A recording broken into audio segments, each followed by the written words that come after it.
her. Did they?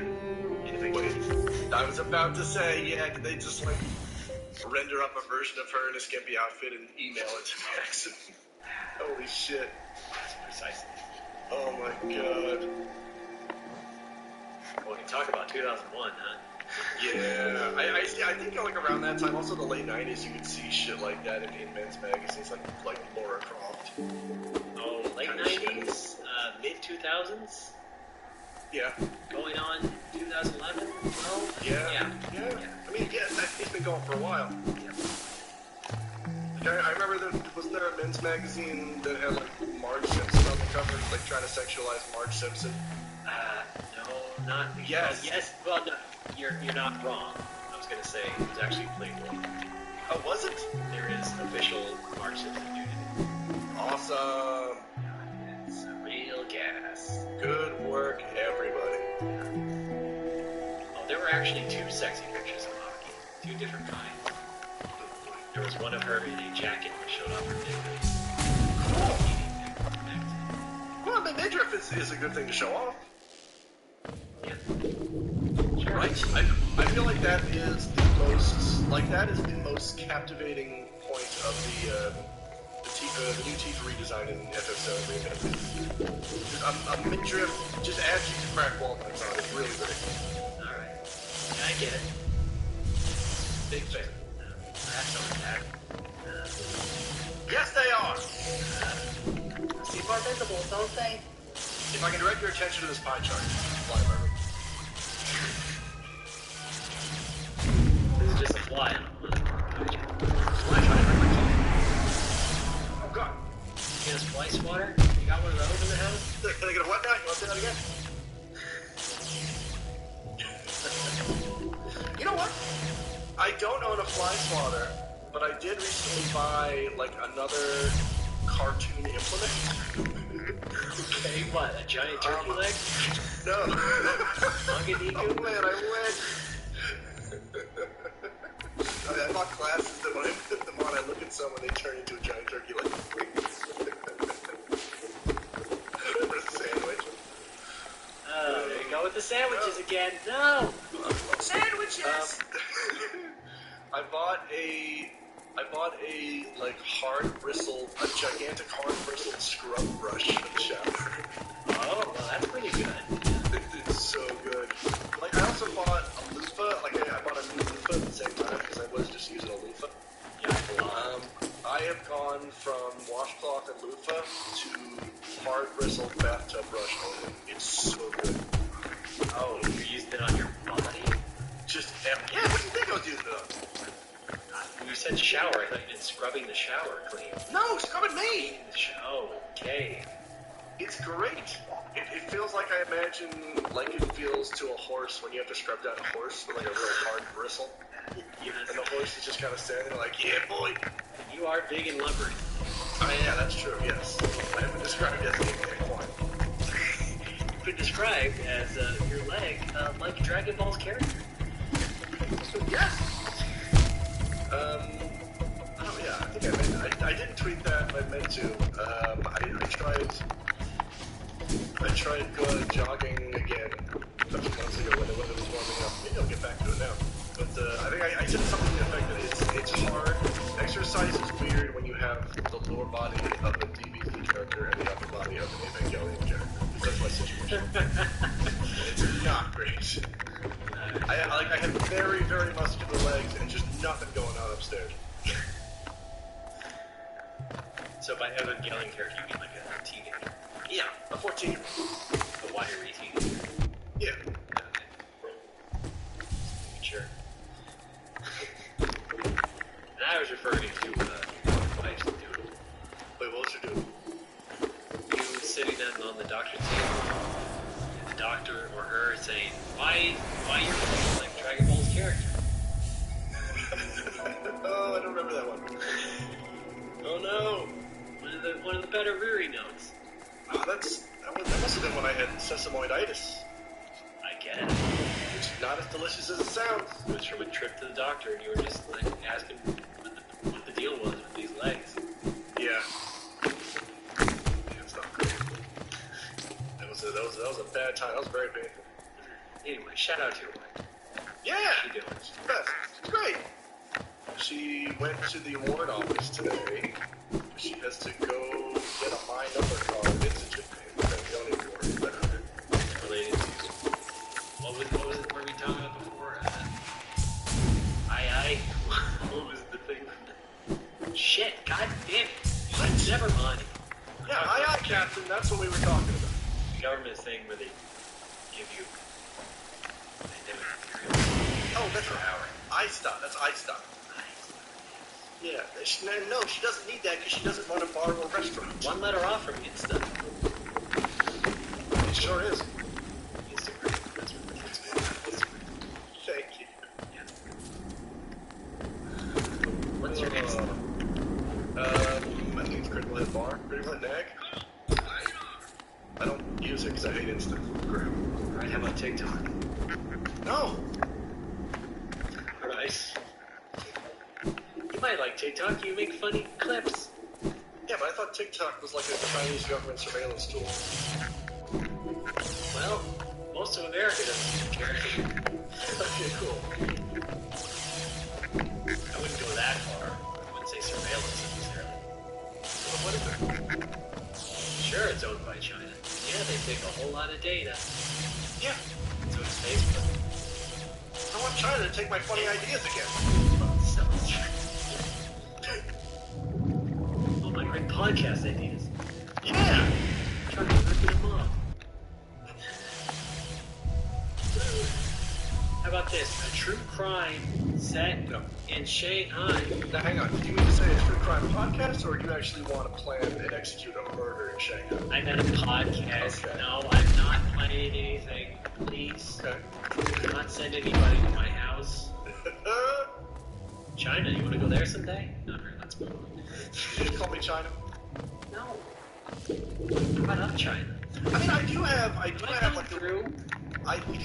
Wow. I do have a very wistful, romanticized view of China that I don't think the real thing will live up to. Yeah. And a lot of that is because you'll never guess what. Dynasty Warriors? No. Oh, okay. Yeah, I fell in love.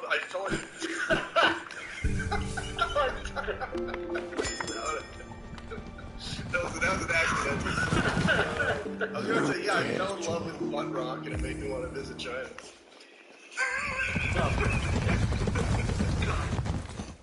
First blood laugh in a while. No, a lot of, not a lot of, but some of the areas in Stormblood and FM14, like Stormblood has a region of the world that I refer to as Fantasy Asia. It's kind of like a mashup of Japan and China. Oh, sure, like every good RPG. Yeah. But some of the tracks also incorporate an instrument called, I think it's hairdo. Am I saying that right? Hairbud? Got me. It's like, as soon as you heard it, you'd be like, oh yeah, China. Yeah. And I love that sound. It's got like a haunting kind of ethereal vibe to me. And like I'll sometimes go to sleep listening to like recordings of Urdu music because I don't know, it's really good. But yeah, I don't think actual China would live up to it, but I like having this romanticized image of it in my head. I mean, no, of course it wouldn't live up to it, but you could always do like a very polished tourism jaunt, you know? You can take a tour of all the nicest places.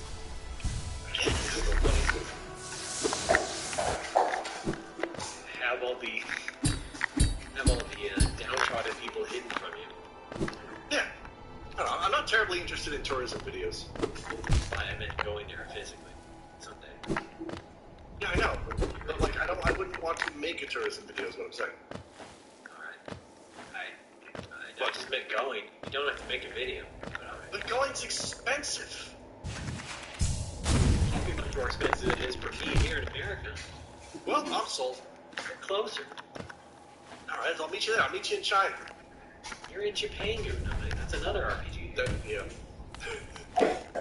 I'll meet you in China. What's a good place? Well, you're supposed to meet me in Vietnam someday. That's true. Yes. Bentonominal.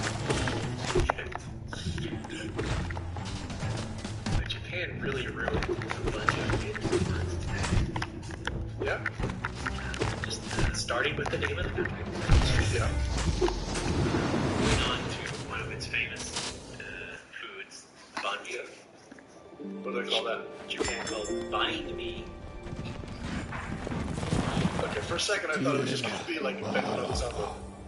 No, it's somehow more insulting. Wow. Yeah, just way off. Way off. What kind of industries? Yeah, thank you, God. Save Vietnam! Save Vietnam! You want to be my legend film? Well, I'd like to meet you there someday, but not today, because we're doing this podcast. Why don't we take a quick break and come back? Finish it up. Yeah, we'll check in on the listeners. Let's do that after. Yeah, tune in, turn on, drop out.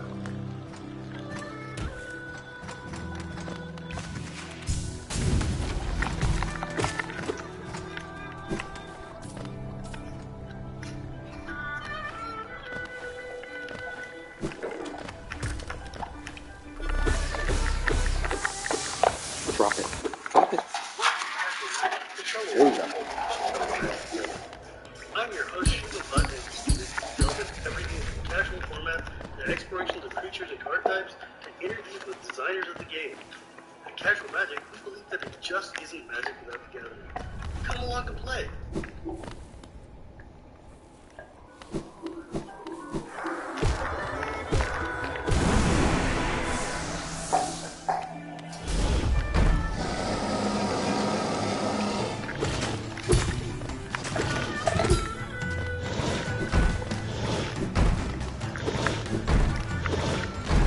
Folks, we're back. It's no progress. Right, that's Alex. Hi there. Alex. Alex. Yeah, it's me. Hi. Good.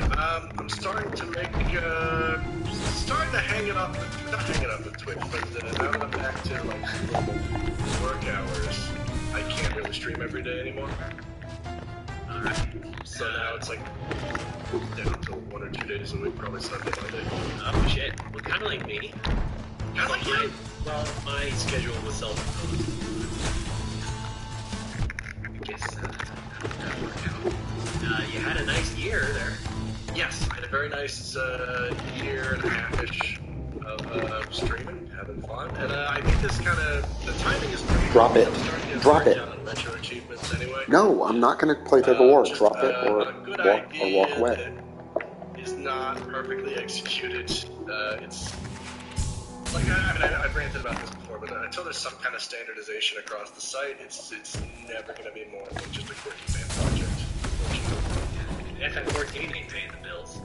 FF14 ain't paying the big. Yeah, that's what sucks too. Is that, like, FF14 is the only thing that I will always have fun streaming. In fact, they're sending you bills. There's sending me bill, but it's also the thing that nobody wants to watch. My FF14 streams are, like, at best half the view count of any retro RPG. Yeah, sure. It sucks because I love playing FF14, but nobody wants to watch it. So, I don't know. There's nothing I want to stream right now. I mean, I will stream the FF5 Pixel Remaster when that comes out, but aside from that, I certainly really. Well, we can do more Noble Warfare streams where you and I play something. That works for me. Meant to do fight game because that has rollback and play the emulators. Could not get it to work at all. Yeah, I think that might be another distance-related thing. Unfortunately, I have no one else to test that with in Japan. So we defaulted to Nintendo Switch online games, which we did last time. And it went really well. This time, not so well. For some reason, extra laggy. Yeah. Perhaps because you were not fired in? Yeah, I was not wired in. I guess I should be wired in for next time. I guess it's worth a shot to get a USB and an Ethernet adapter. Plug that in your Wait, what? Switch. Yeah. Have I switched? I got a Switch Lite. Yeah, you can still get can still try it in the USB-C port, I think. Oh, USB-C, right, okay. Or buy a new Switch, whatever. No, though. I ain't doing that. Alright. Just saying. Well, that'll be fun. I'll do that this week. I realized, I think part of the reason I was getting burnt out on Twitch is because I made the mistake of streaming games that I had not played before. And it turns out I don't like that.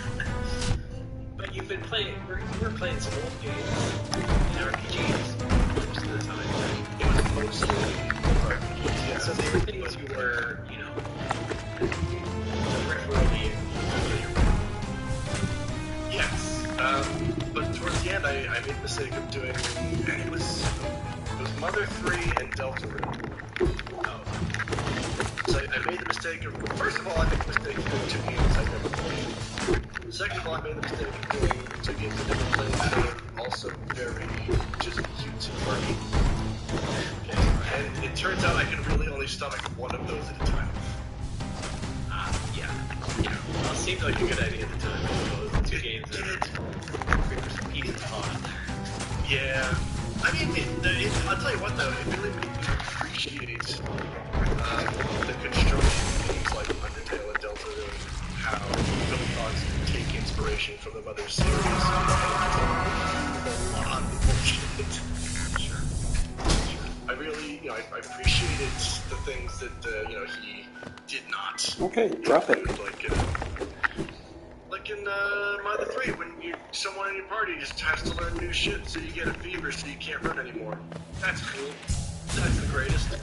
I got a game over because of that shit. I got a game over because the game was trying to teach me new abilities. I was running from an enemy that I knew would kill me. Character gets a fever because it's cute. And they want to learn abilities, and so I can't run anymore, so the enemy catches up to me and kills me. Awesome. Fucking awesome. Pretty good. So innovative. And it happened again in town. I didn't die, but I was, it took me longer to advance the plot, because I get into town, the character gets a fever. I'm like, alright game, really cool. Where do you want me to go to break this fever? It wanted me to walk across the bridge to the west. I don't know that, because the game just says you have a fever. So I explore the east side of town for 5 minutes, wasting time, walking slow like a chump. Then I finally go across the bridge and the fever breaks. I was 5 steps away. I could have just walked to the left 5 steps and been able to run again. This is fucking stupid. Alex, I get the impression maybe you didn't want to spend this segment complaining about RPGs. I do. Okay, well. Mostly. I mean, I will say this. I played Chapter 1 of Undertale when that came out on PS4. I met Deltarune, don't add me, 3 years ago. And I really enjoyed it. And I think I enjoyed it because I was playing it alone. In the dark. That's another game. Yes. I made the mistake of streaming Chapter 2 of Deltarune, and just kind of spent the whole time not really. I mean, I was enjoying some things, but it's really hard to enjoy something when you have people clamoring about their favorite part is coming. I mean, this is not necessarily fault, it's the way that my brain works. I think I described this, I compared this to you're an elementary school librarian. You know, all the kids go to the library and they all sit down and your elementary school librarian takes out a book and they're reading the book to you.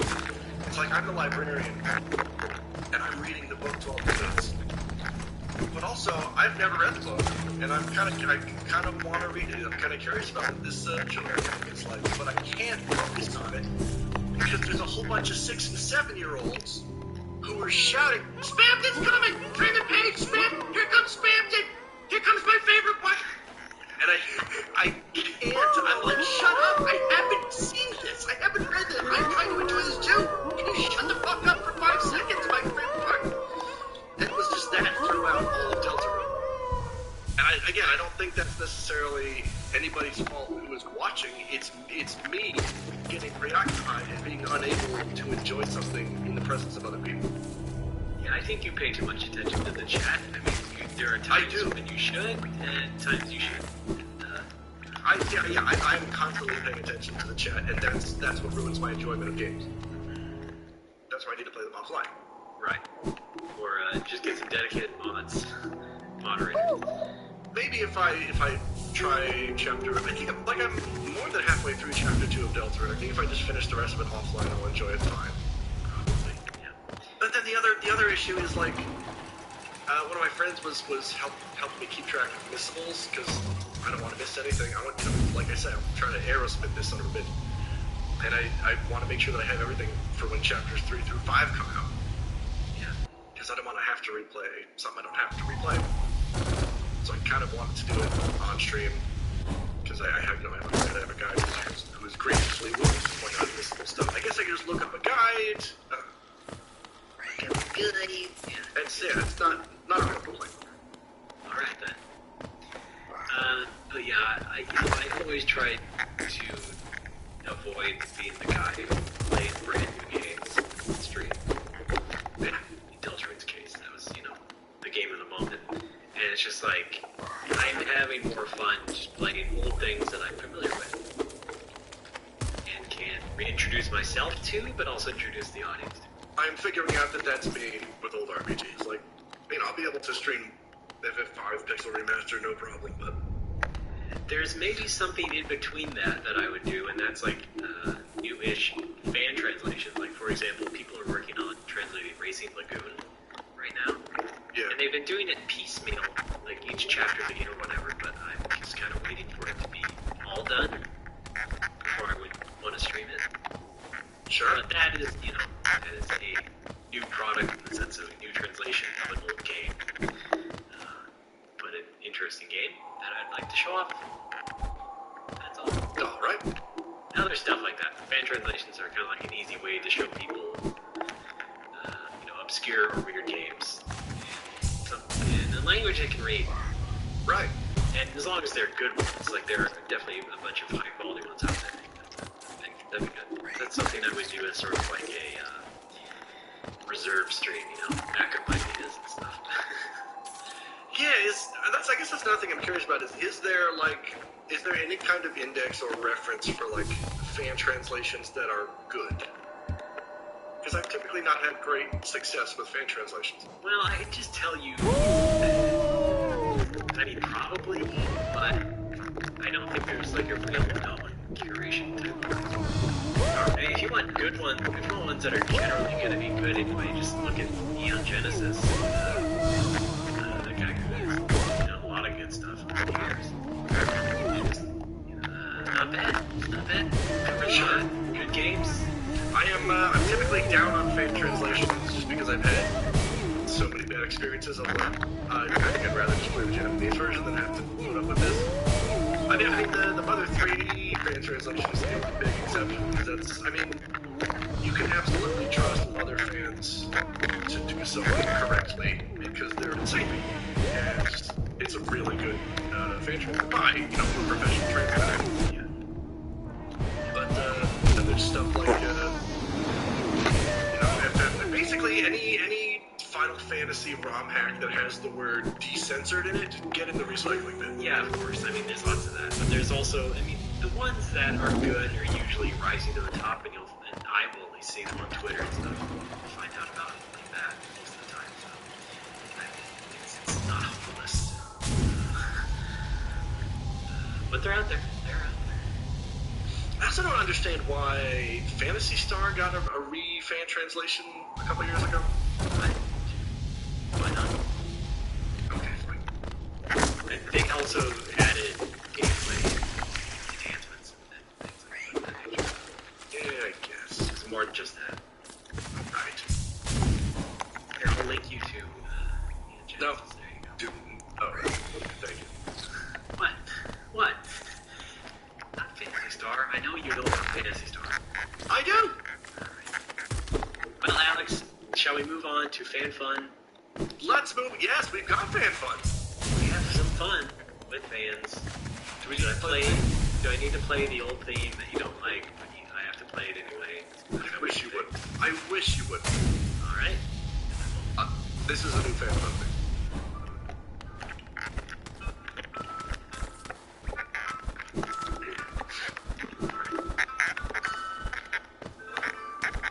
Yeah!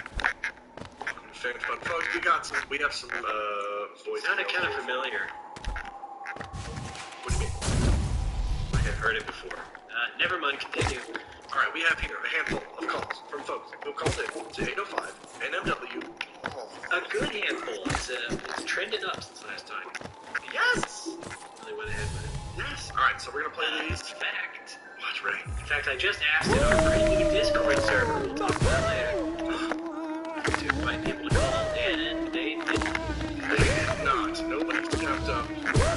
But thanks for. Here we go. We still got. Here's our first one. Check it out. Hey, Ray.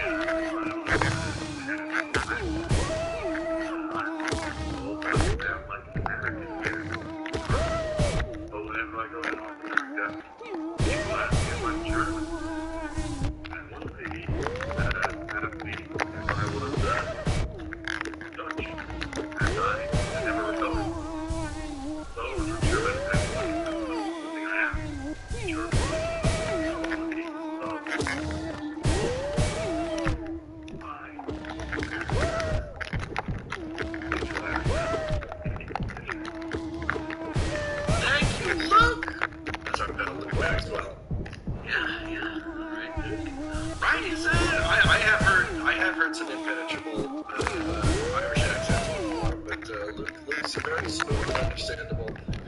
Except maybe when it comes to Google Voice, because here's what Google Voice all Luke was that.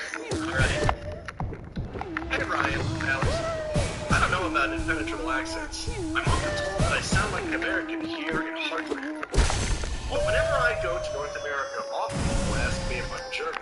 I had one lady ask me if I was.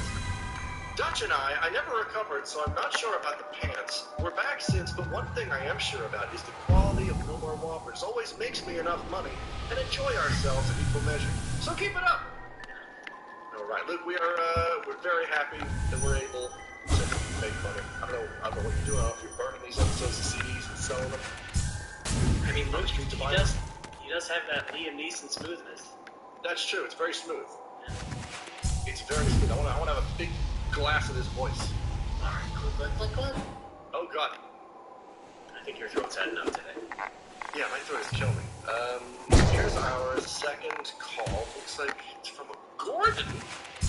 Seminal Bare Naked Ladies album. Gordon called in with this. Hi, Alex. Hi, Ray. This is Gordon from Detroit again. I'm drinking some coffee with also weird amount of snacky caveats. Wanted to raise that for you. Alright. Our marketing department made us do this again. But let's face it, pumpkin is delicious. Did you say basic? Whatever. This is pumpkin the way Stoke would make it. Bold, coffee forward, and tasty. And we are here for it. Sorry, not sorry. Coffee is okay. Not as good as coffee. Anyway, thank you guys for the more fun. Wow, did he? Thank you, Gordon. Sorry, my wife came into the room halfway through that and handed me a sandwich. God damn it, bud. She's enabling you. It's crazy. I need a sandwich from a Mr. Donut. Oh, shit. Those donut sandwiches. One of the donut sandwiches. I'm going to buy this.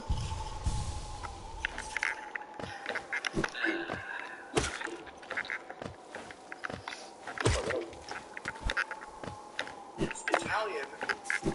What? Okay, I'm gonna turn my mic down.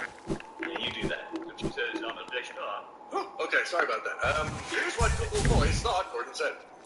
Hi, Alex. Hi, Ray. This is Gordon from Detroit again. I recently got some cold brew coffee with a also weird amount of stack brewed coffee on its own, not wanting to read that for you. Our marketing department made us do this again, but let's face it, pumpkin is delicious. Did you say basic? Whatevs, life is pumpkin. The ways to open with make pumpkin cold, and tasty and beautiful for it. Sorry, not sorry. The coffee is also okay as well. I would add, it's not as intense as the coffee would make you believe. Anyway, thank you guys. Looking forward to more fun all the time. Thank you, Gordon. That was excruciating.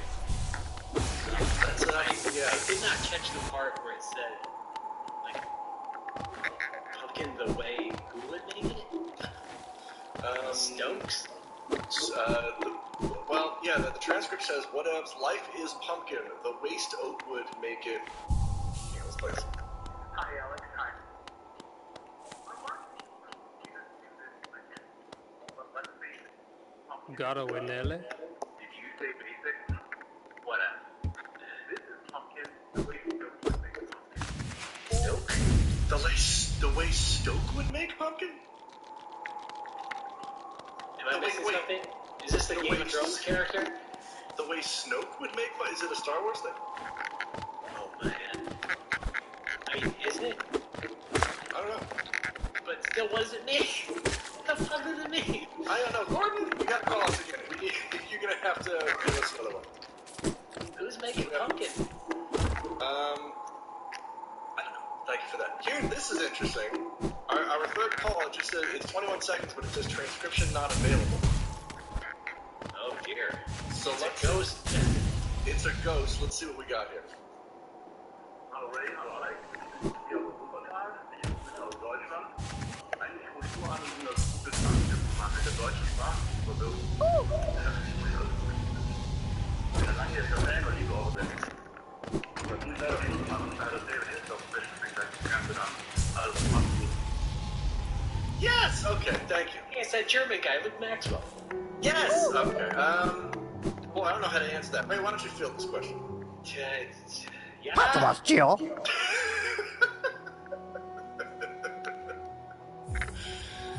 Oh. Okay. Yeah, I guess. I'm disappointed because I was really hoping Google Transcript would try to make English out of it, and it just didn't. It just said transcription not available. But thank you anyway. It's too smart. Thank you anyway for the call. It was a good try. I'm very disappointed. Area code +49. Yeah. New one for us. Big Deutsch action. All right. Yeah, let's drive in on the Autobahn or whatever. There's the call. Here's the next one. Hey, it's Pittsburgh, PA. Real. I like that other guy. Calling him and also the place that I had. Final Fantasy 16 Capital Conflict. It's 2031 in Pope Francis just passed. And we all know what that means. Look up just with your mouth. Your cardinal doctors. Your graduating trip was the Vatican being defied. There's a lot of hard television stories. You won't know what's going on. Tom Hanks. What do you think the next book? Well, when the bad guys do, the lonely devil sees the white smoke. See the dog. Okay. Thank you, Smo. Now it's Connell. We've got the installment in Smo's Dream Corner, Carl's Dream Corner. Yes, Carl's Dream. Oh god, now we're double encouraging them. Yeah. Well, here's the transcript. Hey, it's in Pittsburgh, PA. Feel not like that other guy calling him with another video game crossover dream that I had Final Fantasy 15 Papal Conclave. It's 2031 and Pope Francis just passed, and we all know what that means. Road trip with your bros. You're carnival nauseous and you're on your way to travel to the Vatican in Nibelheim. There's a lot of hard to follow stories. You won't know what's going on with Tom Hanks, and it will be the next Pope over the bad guy's win. You only know when we see the white smoke sincere and Carlin release. And I really felt bad. Man, the Carlin Phillies have they've been out since the 80s. Yeah. Thank you, Smo. You know what's the greatest? What? Just the one? Just the smooiest is what I was going to say. Yes. So one of the greatest religious figures in Square Enix history is now in Smash Brothers. Who? Sora. Is he a religious figure? To the Disney kingdom, yeah. Gross. Yeah, pretty. Oh yeah, that's our Smash discussion for this episode. Really? Pretty good. Alright, we got one last one here. I'm going to play it right now. Hey, Alex Ray. This is Bill.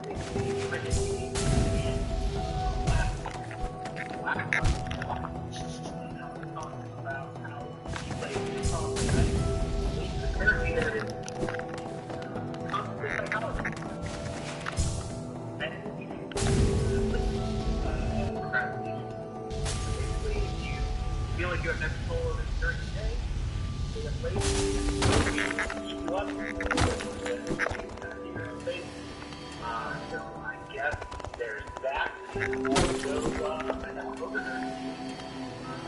I know someone who's called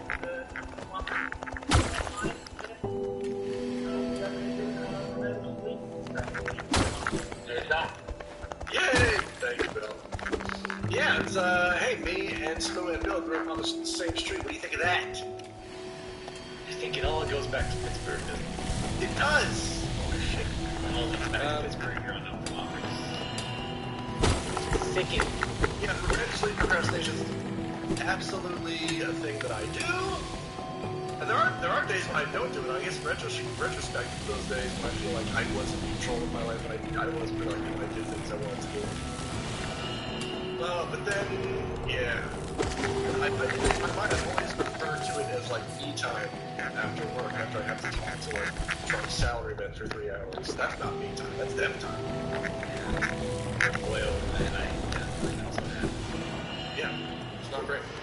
But You're right now, we're doing this show. It's going hey! Well, I'm going to read this transcript and then we're going to shuffle you up to it. So here is the transcript. Hey, Alex and Ray, this is Metal, aka Fricassee, calling in last month's show. Alex talked about how he plays lacrosse. I can't get sleep. I don't even have to do that anymore. I don't need to call it. That's true. Oh. You were very mean to me this morning when I came to pick you up and knocked the ice cream cone out of me. God damn it, stop making up scenarios that paint me worse than I am. You knocked the ice cream cone out of my hand, and you took my wallet, and you pulled out my health insurance card, and you just cut it in half with a pair of scissors. Love of Christ. We've been together for 20 years. We don't have a generally pleasant person. Just some things that you find funny or entertaining or pleasant, and I don't. And that's how humanity works. Yes, I feel like, you know how, like... But wait, before you keep going, just think of all the things that kept us together. All this.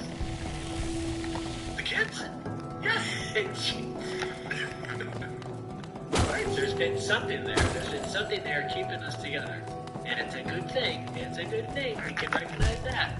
Just because we have some differences doesn't mean we still don't have our thing that keeps us together. It was little Eris and little Josh that kept us together. No. See, okay. Here's how I understand our difference of humor. It's like, you know the visible light spectrum?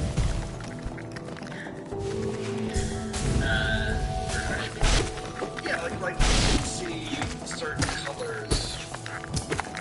You know, we see the colors that we see, but maybe certain insects or whatever have like different photoreceptors and they can see cool different nuances that we don't see. Yeah, compound eyes and stuff. Yeah, exactly. I feel like your scope of visible, your visible light color range is like inhibited by, like you're wearing these weird sunglasses or something, so you're not able to enjoy all of, like, you're trying to you're not open to those experiences by default. Like, so I want to rip these shades off your head. I don't know, just go to a live podcast recording with you and try to have. I feel like you're shutting yourself up. Well, you see, that's a surface level observation, I would say. Okay. Because even though we're very close, we still have not known every single interaction and everything I have absorbed as far as, well, I guess media, or I guess in this case comedy or whatever. I suppose. Some things I just don't like. And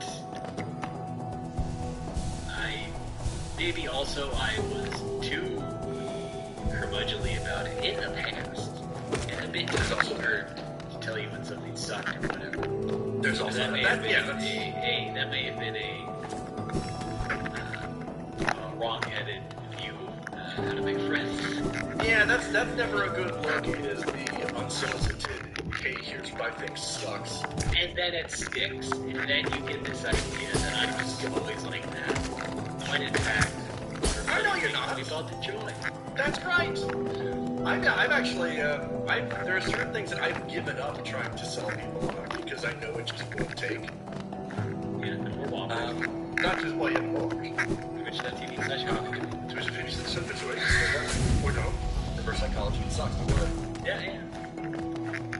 Won't give me one. No, my Twitch channel's fine. It'll be back eventually.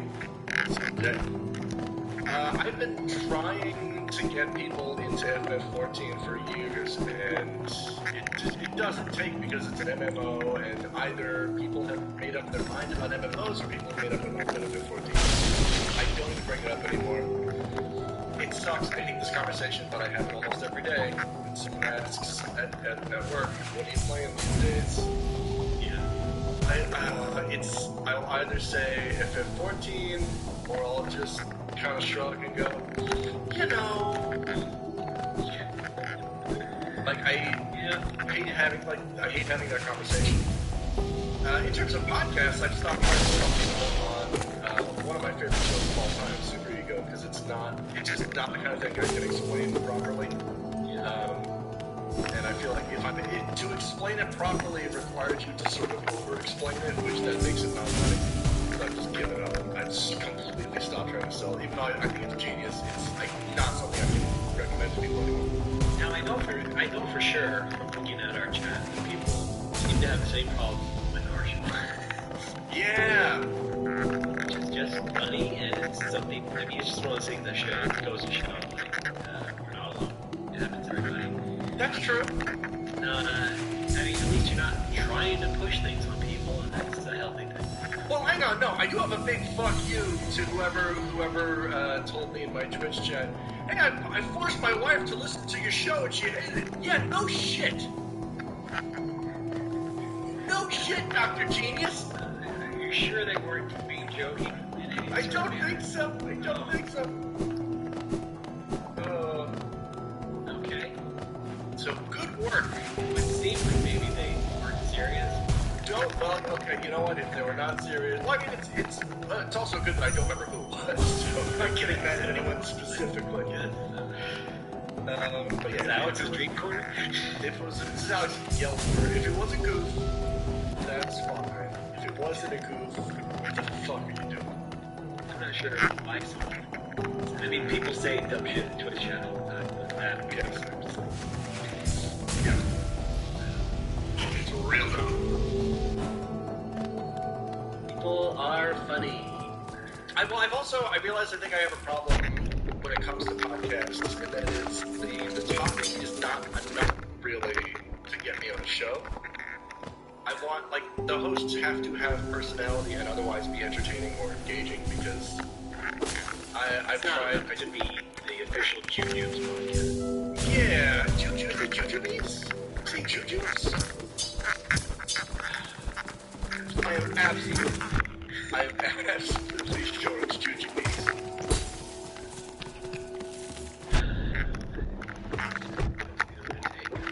Jujubes? Not enough to be the official Reese's Pieces podcast. Is that Reese's Pieces? I'm done. Goodbye, Alex. You can finish the No, show. Ray, come back! Go fuck yourself. Come back! Go fuck yourself at the end of time. You have to send out these wedding invitations! Oh, he's gone, we lost him. Raymond. I know, but that's neither here nor there. Oh, you're here, okay. I thought you left. I actually thought you left your recording room. Oh, it could have been real fun. No, that's fun to hear. It's pretty good.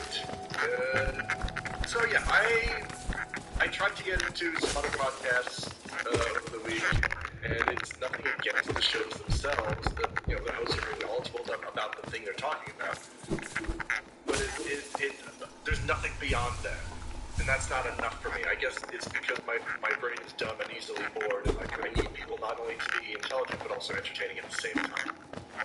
It's kind of why my list of podcasts that I listen to is not shrinking, but it ain't really getting any bigger. You just need to be in a It's not a bad thing. You just need to be stimulated. Yes! Oh my god. Yeah. Do I have a mental thing? Maybe. 215 episodes in. Alex wondering if maybe he has mental issues. Should go see the doctor again. Yeah. Well, that's the thing is, I was seeing a therapist online, but the only thing he could really diagnose me with any certainty was social anxiety. Oh yeah, that old thing. But I absolutely have some sort of attention thing, right? Like, I must. Very well could have adult ADHD. Oh, fuck. I think I do. Well, I'm not going to diagnose myself right now, but yeah, I can't listen to someone talk. Like, almost at the point of the show, like a true crime podcast is different because it's meant to be, it's recounting a fact. It's a narrative. But shows that are about a topic, I need to be informative and humorous, or I'm out. And that's why I bounce off most podcasts, because most podcasters are not professional speakers or otherwise in entertainment. It's just, hey, we all know a lot about the 1977 Kenner line of Star Wars toys. Let's do a podcast about that. Oh god, there's a lot of those too, which is Yeah. And I'm like, hey, I can't. It's a bunch of Legos. It's just guys. Some guys are coming. some guys are funny. And I don't want. I'm not putting them down. I'm just saying. We're realizing that the way my brain is wired, I'm unable to listen to that kind of thing. Like a child, I get bored and wander away if someone is not interesting. Yeah, here you are. Still talking to me. Well, you're interesting. You I'm specimen. Yeah. you met Takahashi Meiji. He handed you some meat. Yeah, twice. I mean, met him twice, not me twice. Did you eat that meat already? I don't even think I ate all of it necessarily. What? Because, well, I think it was 6 months. What was 6 months? Either 6 months or a year. The Steak of the Month Club that I got as a prize. Oh, it was a monthly thing. Yeah. Cool. And those were cows that were personally slaughtered by Takahashi Meiji. Takahashi Meiji. Boy, that'd be interesting, wouldn't it? If you found out he ran a farm or something? No. This was American-based. First of all, I won before I met him. I won at a separate press event. Oh. And the interview with him was just a different thing. I was there. Oh, okay. But what you're remembering is the fact that I was getting the meat, and I said, well, he's coming here. I might as well bring the steak and have him pose with it. Because I didn't get it for being good at Star Soldier. That's pretty good. Kind of like how I met Cowboy Bebop, was he the director or the comic book director? I think his character designer, Kawamoto, was at Otakon, where I cosplayed several times. So I met him as a fan, and then years later met him for an interview for 1UP, for the Cowboy Bebop PS2 game. Did that come out? No. Okay, here we go. I know the PS1 one did. Okay. Oh no, I'm sorry. It did only in Japan. Okay. Well, yeah, I mean, I'm sure it came out in Japan. I think it was me and Daniel, James Belgy, and somebody else interviewing Combos about this PS2 game, and then lunch showed up, so we just got to eat lunch with him, which was kind of fun. And the whole time I was like, oh man, I really want to bring up, hey, I met you at Otakon. But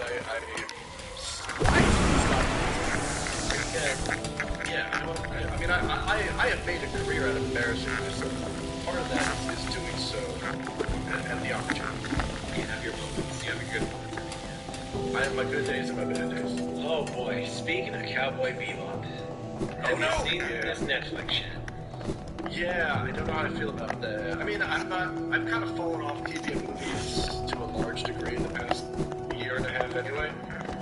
So it's not like it was on my radar, but I see the reaction and it's not great. No. Okay. They released like the teaser that are not teaser. They released the thing that was the recreation of the opening, which was fine. But then later, more recently, they released some little video, 3-minute video. They called The Lost Session, and it was like a very orchestrated sort of tiny episode, I suppose, a featurette. And that really not watchable. And it really communicates what the tone of the show might be, but if it's not, and I have a feeling it might not be, because it's a special sort of video that they released related to the show, and like it's specially filmed separately from the show. Like it might not be what the actual show is like, but it is. That's an indicator. Well, you know, Ray, you don't have to watch. I don't have to. I'm not gonna watch. No, as a matter of fact, because of this, I was like, well, if we're gonna make this whack live action, I better finish the anime. Oh, you did So this. I've been, no. I mean, that holds up. That's still good. Oh yeah. But I've been watching it every other night or something. Catch up. Okay. Do you want to do it on the phone with me? Tell us we're watching Adult Swim again? Sure, buddy. Yeah. All right, fire it up. Wow. Hey, I like this episode. No, my thing was I only ever bought the first volume on DVD and then sort of saw the next several and then didn't really finish it because Okay.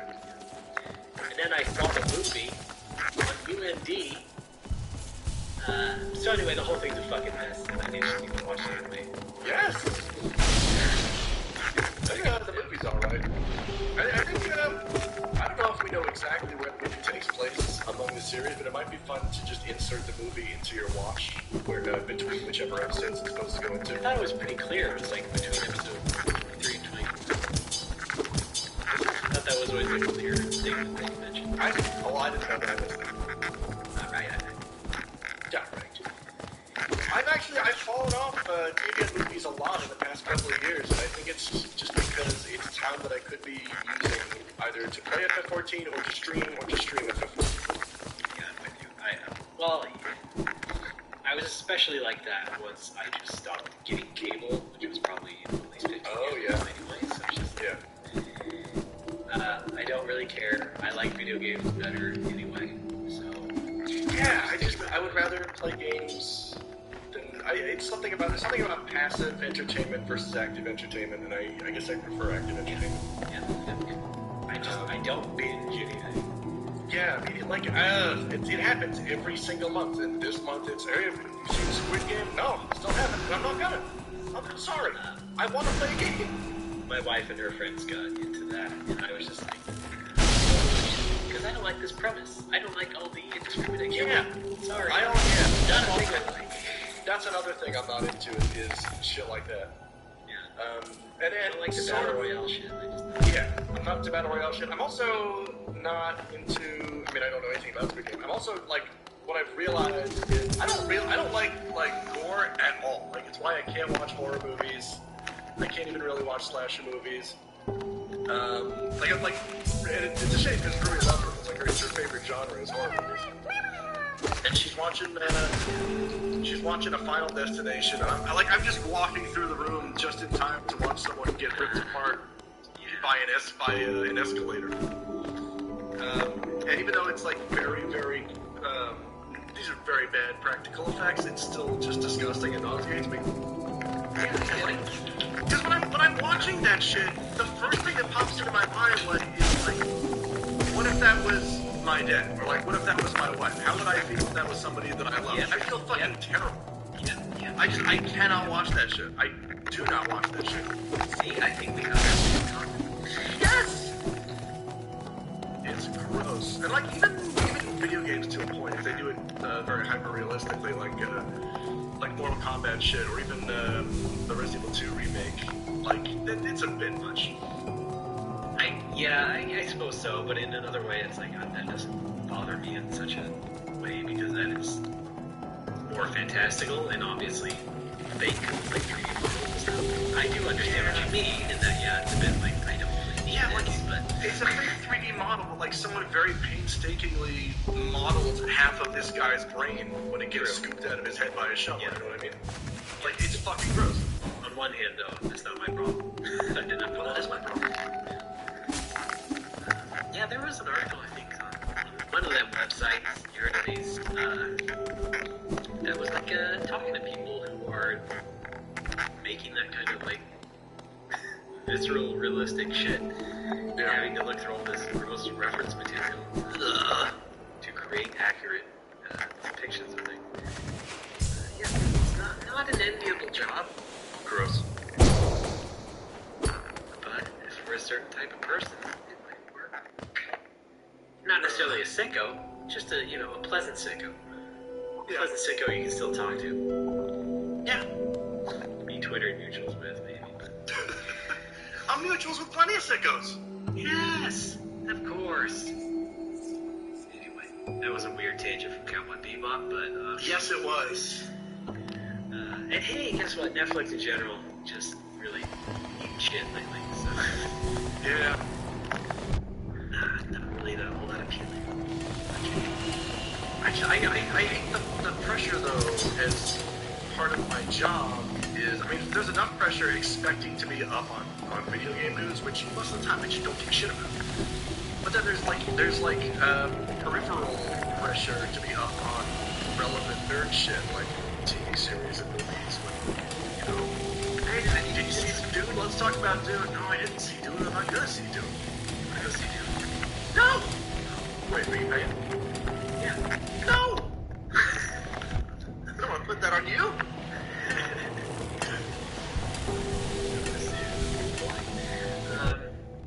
That seems like one of those things that I know you're not capable of doing this exactly right now, but you can hire someone else, another bartender, to be that person. Nope. Not gonna. What do you mean not gonna? I am never hiring anybody. So it's just local here on it. Love it or leave it. Leave it. Please don't leave it. You know what? It would be funny if we went to see Dune and we sit down in the theater and it's just first person Dwayne The Rock Johnson shooting demons. Wait, it's not. Wait, we should go check it. We should go find out. Why don't we do that right now? Wait, say the name of the movie again?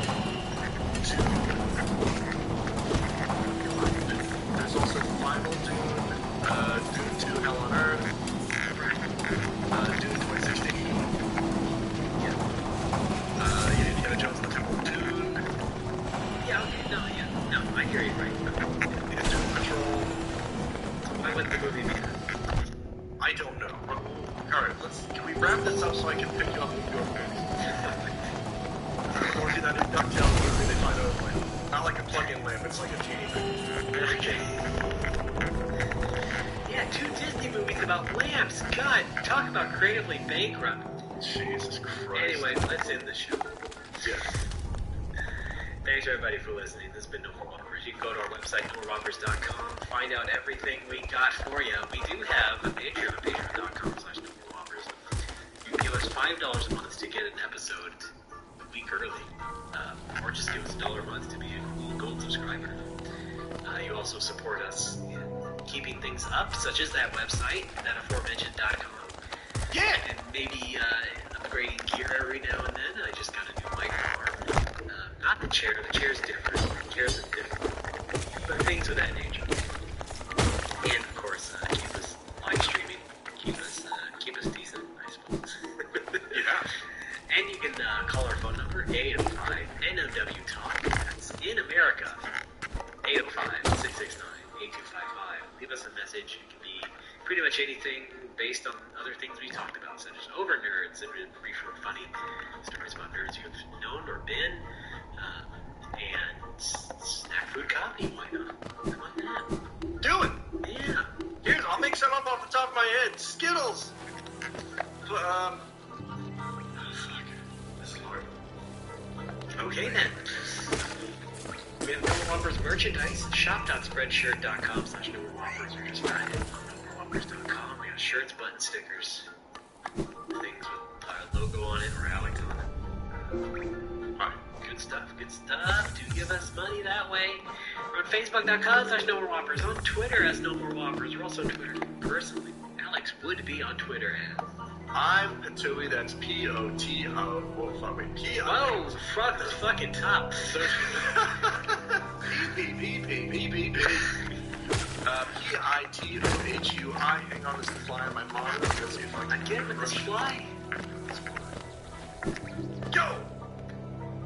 Shit. He's escaped. I'm gonna put out an APB. I'm an FLY. Twitter is P-I-T-O-H-U-I. You can also go to patui.org for links to all of my disparate shit. P-I-T-O-H-U-I.org. I linked to, there's some information about the bar, links to my Twitch, links to my Twitter, links to everything. So that's my base of operation. Also, as of, I guess a couple weeks ago now, you can hear me on the new episode of Ultimate Failure, the Games and Junk podcast with Jason and Vanessa and John, talking about Dragon Quest Your Story. Spoilers, it's not a great movie. I believe we recorded the day after Sugiyama's death was announced, so that was some fortuitous timing. We touched on that a little bit. It's a fun listen. I sound kind of not great because I'm coming through a Skype line, but whatever. Man, they scooped me on Sugiyama. Yeah. Sam, you got a piece of music out. Yeah. Alright. You got all the Twitters settled? Just all the other stuff you can find from. There's no sense plugging every goddamn thing. Okay. Just go to my Twitter. Okay, mister, I've got everything. Yeah. What do you give the man?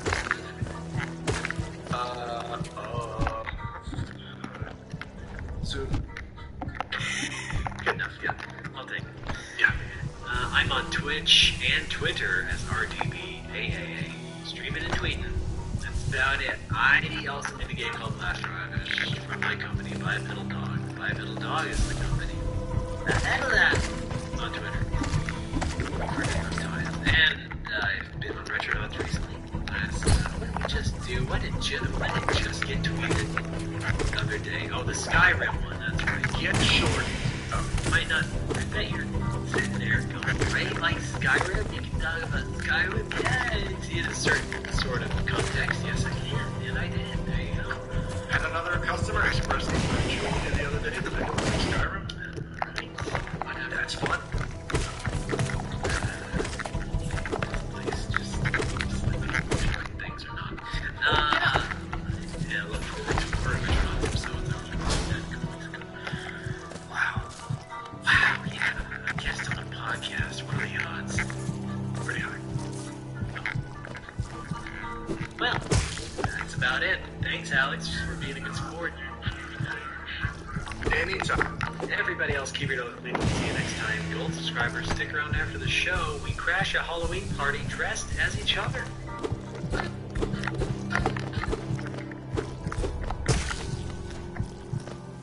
Woo!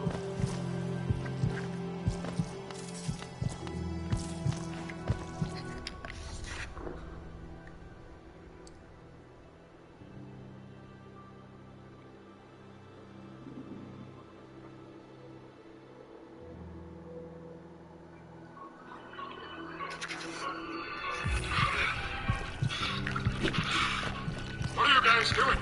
Freezing! Can we be done, please? Yeah, you swallowed too much water. Don't get diarrhea. Thank you very much. The tunnel down there leads to the main room. Take a deep breath. Not sure how long. No way! You got freaked out when I had to do that place Tomb Raider. Oh, she did that creepy drowning contortion. That was grisly.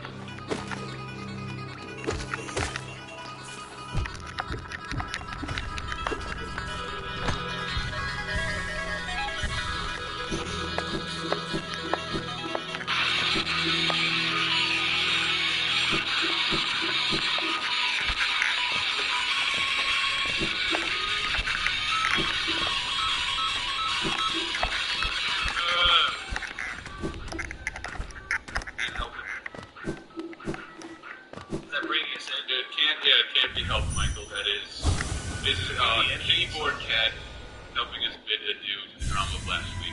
Yes. Thank you, Keyboard Cat. Yeah, Keyboard Cat really should have played off that second segment last week. Yeah, that was a long podcast, long and angry podcast. Sorry about that, folks. But it's different this week because we only have 3 people on Radar 47. Have a clever 47 noise. 47.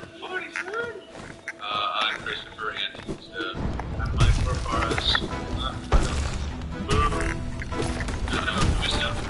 You don't want to edit one in later. That's the sound effects.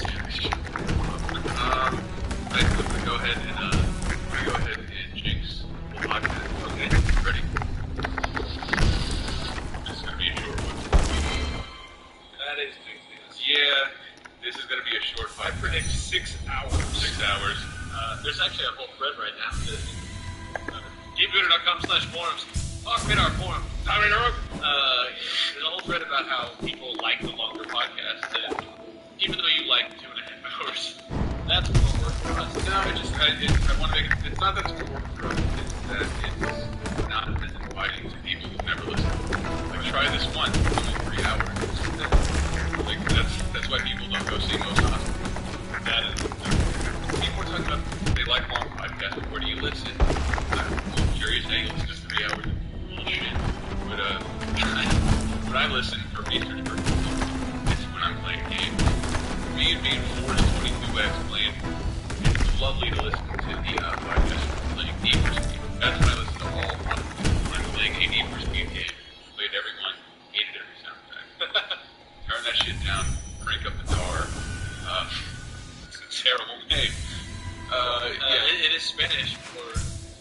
I also wanted to thank Reed for a late birthday present, my new desktop background. He built me the same 8-bit Scrooge McDuck in very great. And there's also a whole thread called More Talk Radar Fans Everywhere. You know, like the Blue Order question blog, the Chief Yoshi, a ton of Mario sprites. I don't know. Surfing Pikachu, that means a lot to certain people. Really? Yeah, Surfing Pikachu's different from regular Pikachu. You know why? He's surfing. I never would have guessed that. He's probably got wave attack. Surf. I believe he has the surf attack. Let's not talk about Pokemon anymore. Thank you, Keyboard Cat, helping us segue into the top 7 of the week. Michael, It was. He's already fading. yeah, he's already working on next week's top 7. Yeah. When you mentioned top 7 earlier, I was like, I haven't read it. And I was like, oh yeah, I wrote that. It's top 7 villain. Never stay dead. Never stay dead. People People are self. not necessarily immortal. Nope. Never stay dead. But yeah, they keep getting killed off and keep being brought back. We brought up that immediately at the beginning. We left Bowser out. Why? Because it's too obvious. And I thought He died 8 times in his first game. That's right. He did the lava. Go to the front page immediately to see Bowser. It's a terrible gunshot. And he was shots. Let's just move on. Although I love the irony of, no, this time he's really dead because we shot him. Even though the gag is how we I know. That reminded me of the Friday the 13th movies because I watched all those. And it was like part 8. I'm like, oh, this time's he's dead. He's really dead. Why? Because he was electrocuted. Oh, well, that never happened. I shouldn't expect the 9 then. Jason goes to heck. Top 7. Didn't mean to derail. What? Number 7. Number 7. Albert Wesker. To be fair, the reason he's at the top of this list is because he's only once, twice. If you want me to spoil things, If people don't remember Wesker, Don't open that door. yeah. wow, legendary. Do we want a little more Wesker before you go back into your? Yeah, he wears sunglasses and talks like that, and he's a huge pain in the ass. He's a Resident Evil 5. Jesus In fact, Christ. like for the last maybe 2 hours of that game, he's a pain in the ass. Like you have to shoot him with the rocket. It's like, oh, I'm catching the rocket. Catching the rocket. I can't be shot with it. And you have to turn the lights off. And then I'll turn the lights back on. And it's going to be a huge pain in the ass. And before that is a 2-on-2 fight with him in ruins. And after that's another fight in a volcano. It's just really And then I was playing co-op with my friend with my shitty DSL with extreme lag, and every time you shoot him, he moves out of the way and it does a little slow. So So what? In the Resident Evil 1, he dies. Or is he dying in 2? He dies in 1, and like he doesn't show up in the next 2. So I and a lot of other fans just figured he was going to be like wrestling that. Yeah, and it turns out no, he actually infected himself with Venator virus or something for dying. It gave him superpowers instead of putting him into a zombie. Of course, he's the only one that didn't grow an eye on his shoulder. Yeah, and it's especially impressive because I think in one of the ways he dies in Resident Evil 1, he's actually decapitated, so he comes back from It's that. hard to bounce back.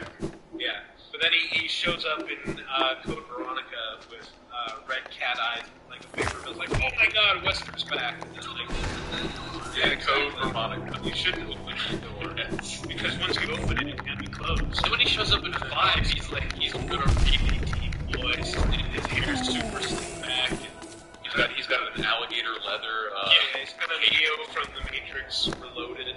huge coattails. Here he is. Every day, humans come one step closer to self-destruction. I'm not destroying the world. I'm saving it. Yeah, The reason for never that made moaning sense. is because that's what he's telling the chick while he's moaning. I was trying to say, it sounds like he's like, I'm gonna make this really interesting. She's not just a talk. Every day, humans come one step. Yeah, that makes sense. No? I'm the kind of guy who talks incessantly in bed. You've never liked the Lake Fat noise. It's not, I don't really. I think you take offense to it sometimes. But you don't really understand that this sounds exactly like masturbation. That sounds exactly like a cartoon masturbation. Yeah, It sounds like, I don't think anyone but actually. it's also the thing that you're, I guess you haven't had it on your shoulder. It doesn't mean anything. It means, no, that's right. Masturbating on his shoulder. Yeah, this is definitely, it's Yeah. Brett masturbating on his shoulder. I've got a link tattoo. I've got a link tattoo. That's what I've got. Alright.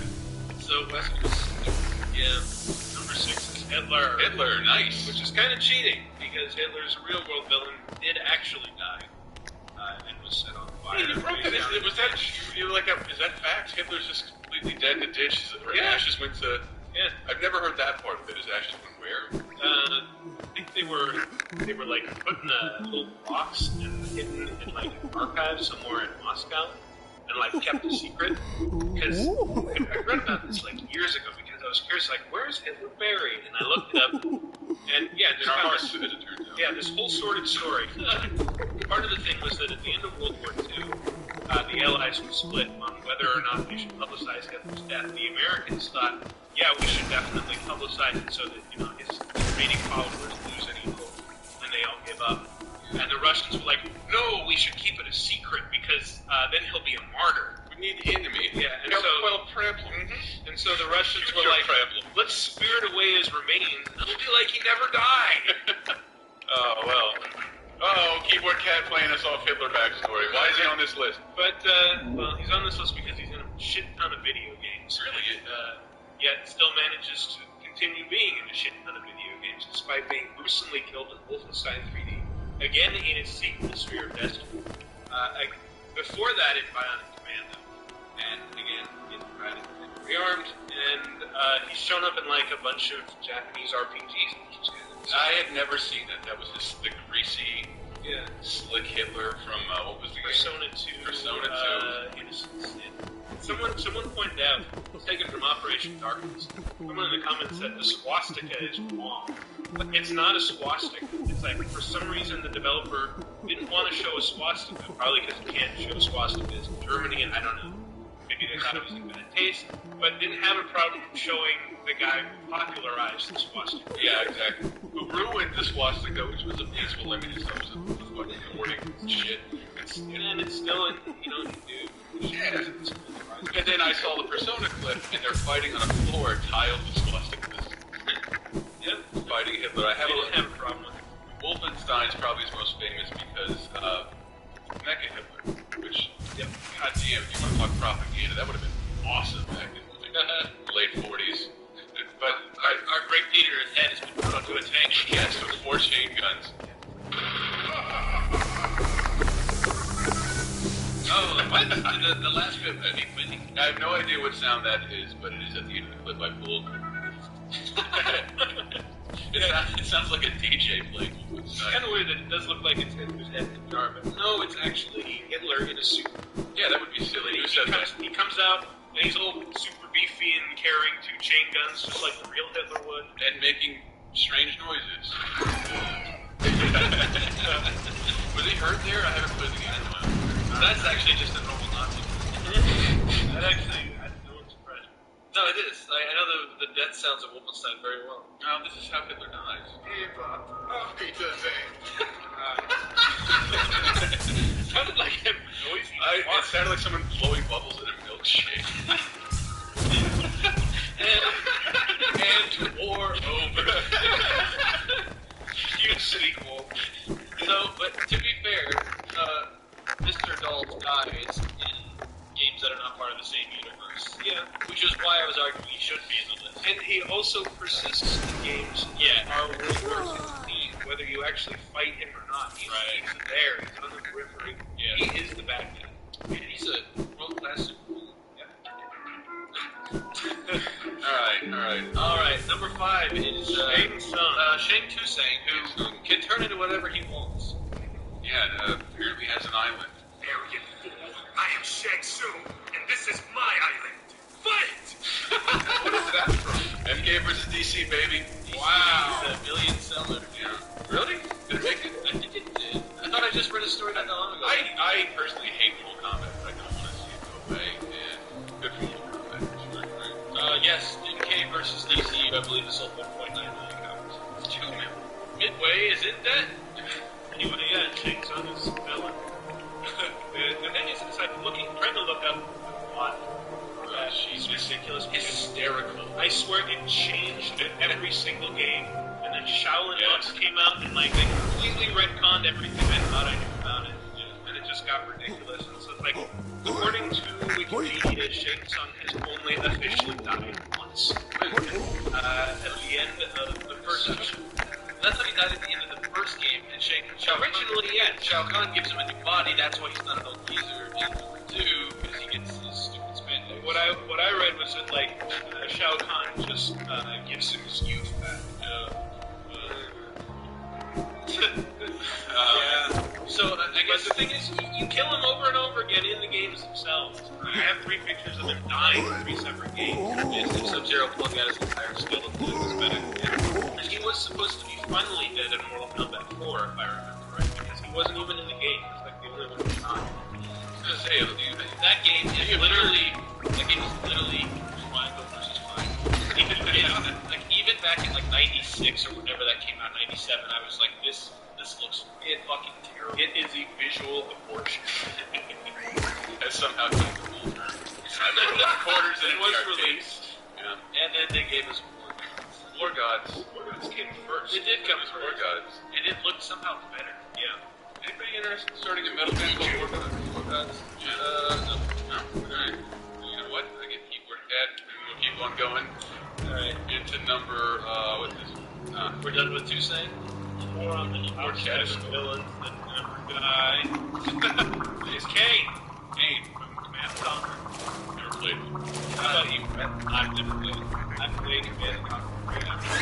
I tried playing the first one, because that's when I was a PC gamer still, and I played a lot of Warcraft 1 and 2. And I was like, well, dude, the new one. And it didn't work just like Warcraft, so I literally quit after 1 match.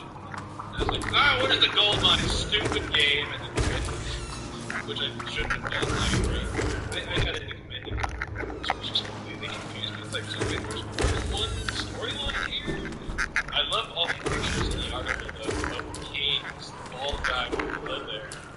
And then it's like this is an ion blast from Kane's perspective. It is just basically the entire screen is him exploding. Yeah. And then the next image is, this is what an ion cannon looks like, and it's exploding in space. Yeah, it's so big. So Lester said, I really wanted to find like an in-game shot of an ion cannon blast. Like, hey, here's this image of him embracing the blast before he swallowed up. And then what is it? It looks like he's just a normal dude. And then there's one picture.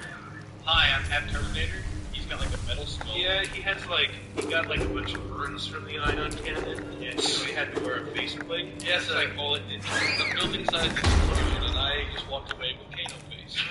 Exactly. A Terminator Halloween costume. There's connection. Anyway, but all of my teeth and even my goatee are still intact. The goatee is unsinged. So what does Kate do? He's the Messianic head of Brotherhood of Nod, which is basically they're the big bad guys in action. Goddamn Nod. Their religion is built around the idea that these Tiberium crystals, which are toxic to be harvested for fuel, are somehow of religious significance and will advance humanity and cause the rest of the world for whatever reason. I'm giving you a 5-second keyboard cat warning. I'm trying to make this as quick as possible. But yeah, I want to play this. He never dies. He comes back from the faceplate thing. He dies again, and then gets regenerated. Comes back. Hey, I'm Bert. How about that? It just seems like such a lame villain to get behind. Like, I'm a dude. I'm always portrayed by FB as a C actor. I look like just a bald guy. But he is beloved, right? That was the thing that turned me off about the game. Look at FMVs, they pushed those from the very beginning. But, like, have they ever not had him in the game? No, they never got rid of them. That's what I'm... No. I mean, has Kane ever not been in the community? I thought he's been there since the first one. I think he even showed up in, like, the first one, Manic Conquer Metal as, like, an advisor to Spawn. Because he is immortal, and, like, the game itself has hinted that he's the biblical king, like, the one who killed Kane. I was going to use his stand line. His cage is... Hold on, do we have a bomb? That'll do. Hey, God. Number 3 is Ridley. Woo! Everybody loves Ridley. I do love Ridley. We all love Ridley. Ridley is what? Ridley is a giant pterodactyl. He's actually the leader of the Space Pirates. That's not the Yeah, I have a clip.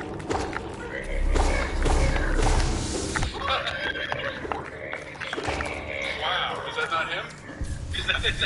That's him. No, that's not me. I thought that was Ridley. It's like I'm in the room with him.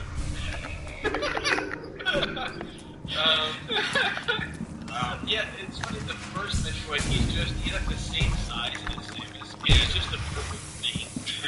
And then by the time Super Metroid was oh, by the way, I'm a huge, like, 3 times the size of you. Yeah, he's always portrayed as being very smart, cunning, or whatever. He also does this screaming. Exactly like that. And, have you ever looked it up on YouTube? Just like, what does Ridley sound like? I know what he sounded like. I just wonder that I put pterodactyl in and just like, what if I go for the first Google result? And it was this guy.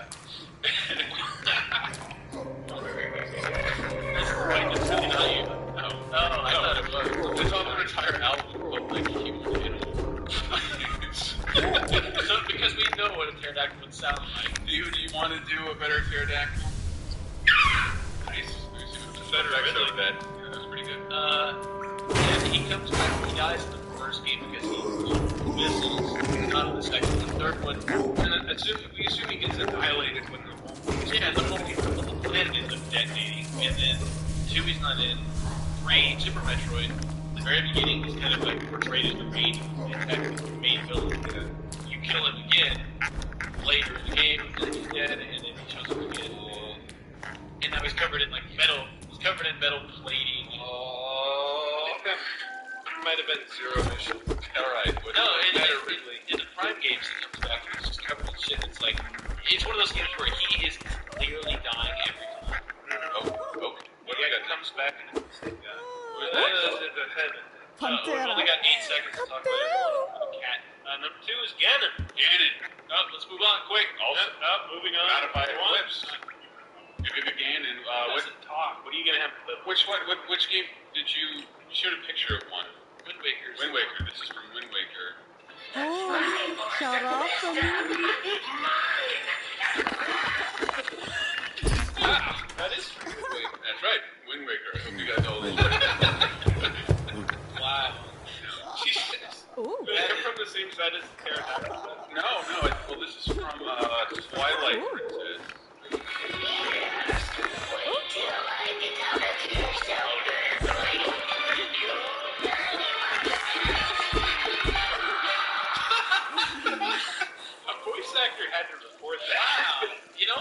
Somebody had to get in front of a microphone and do that. I like his escalating screamer, but I can pull I that really off. like that.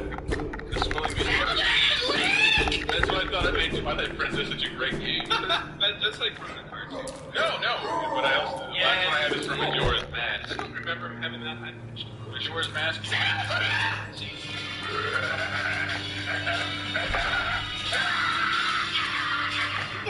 He wasn't even in. Oh, right. I forgot Gaiden was the moon. Testing. So yeah, Gainon's in all of them. Yeah, except for the ones except for the few that he's not. Yeah. But this counts, I think.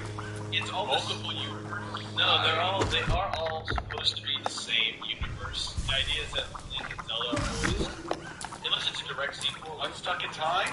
they are always descendants or reincarnations. But Ganon is always the same kid. That is not true. Yes. I mean, that can't be so differently. Because there's different reasons why he's humanoid versus the pig. The big form, which is the one I was going off of from the Yeah. Super Mario Bros. Super Show. Yeah. Which is canon. I asked him about that. Yeah, they said yes. Yes, Ernie Hudson did visit the Mario Bros. Yeah, the idea is that like between Ganon, Link, and Zelda, they make up Triforce of power, courage, wisdom. They can never be unseparated. They will always be fighting forever. There'll always be a balance to maintain. They can know easily. This actually sounds like he's overpowered for good, and that's not fair. They can no more kill him ever than they stop being brought back. But yeah, it is strange though that no Ganon ever says, yeah, boy, he's never like, oh man, it had to be the kid with the green cat. It's the green guy. It's the green. Okay. What do we have for number one? Number one is Traction. Oh man. Okay. Read again? I'm just kidding. I got me some Dracula. You wanna introduce him? Yeah, he's like the villain in every single Castlevania game. Say something. Mankind ill needs a savior such as you. What is a man? A miserable little pile of secrets. But enough talk. How about you? And thus begins one of the best Castlevania games. I really do love that game. And I even watched that thing in the middle is him throwing a glass. I love that. I so love that. Throwing this goblet to the ground. 17-bit style. Yes. 17-bit Castlevania. That's Yeah, it. the thing about Dracula is he never, ever alters his strategy for a second. He always sits in his throne room, just waits around until the hero comes up, and he's like, oh, who are you? I've never seen anyone like you before. He's very charismatic too. Everybody is smitten by Dracula. That's part of this. Yeah, the only Castlevanias that didn't show up as the final villain were Castlevania Lament of Innocence, which is the very first game chronologically, and Dawn of Sorrow and Raya of Sorrow, which I got back. Aria. Lament of Innocence is Raya. where Malphite has become the Spectre. What else? Whatever. So Aria. He is strong fist. We have too much head. Not for the keyboard cat. Everybody hates keyboard cat. We were both Yeah, the first like 10 times. I still like it, but we can't even get through a topic now. really trying to hurry this up because we have a lengthy interview with the creative officer at High Voltage. Brett and I went and played The Conduit, which, according to some, is one of the most anticipated games right now. Brett and I went and played that. We're going to talk about that when we get back. We have an interview for later in the podcast. Don't get mad. We also have some other stuff. We brought back game deals, yes, new releases. Yeah, we're also giving away a special prize. Would you call it the most played game in the world right now? Probably. Sure. Probably something related to that. During this break, we're going to play the College Humor We Didn't Start the Flameware song. Go see the video. The video does the song a lot of justice. Yeah, it's beautifully animated. Yeah, It's just not quite the same without seeing the video. Yeah, so go to collegehumor.com to see the video. Actually, we'll try and embed it at the page, so maybe you can see it on Games Radar 2. Don't open that door.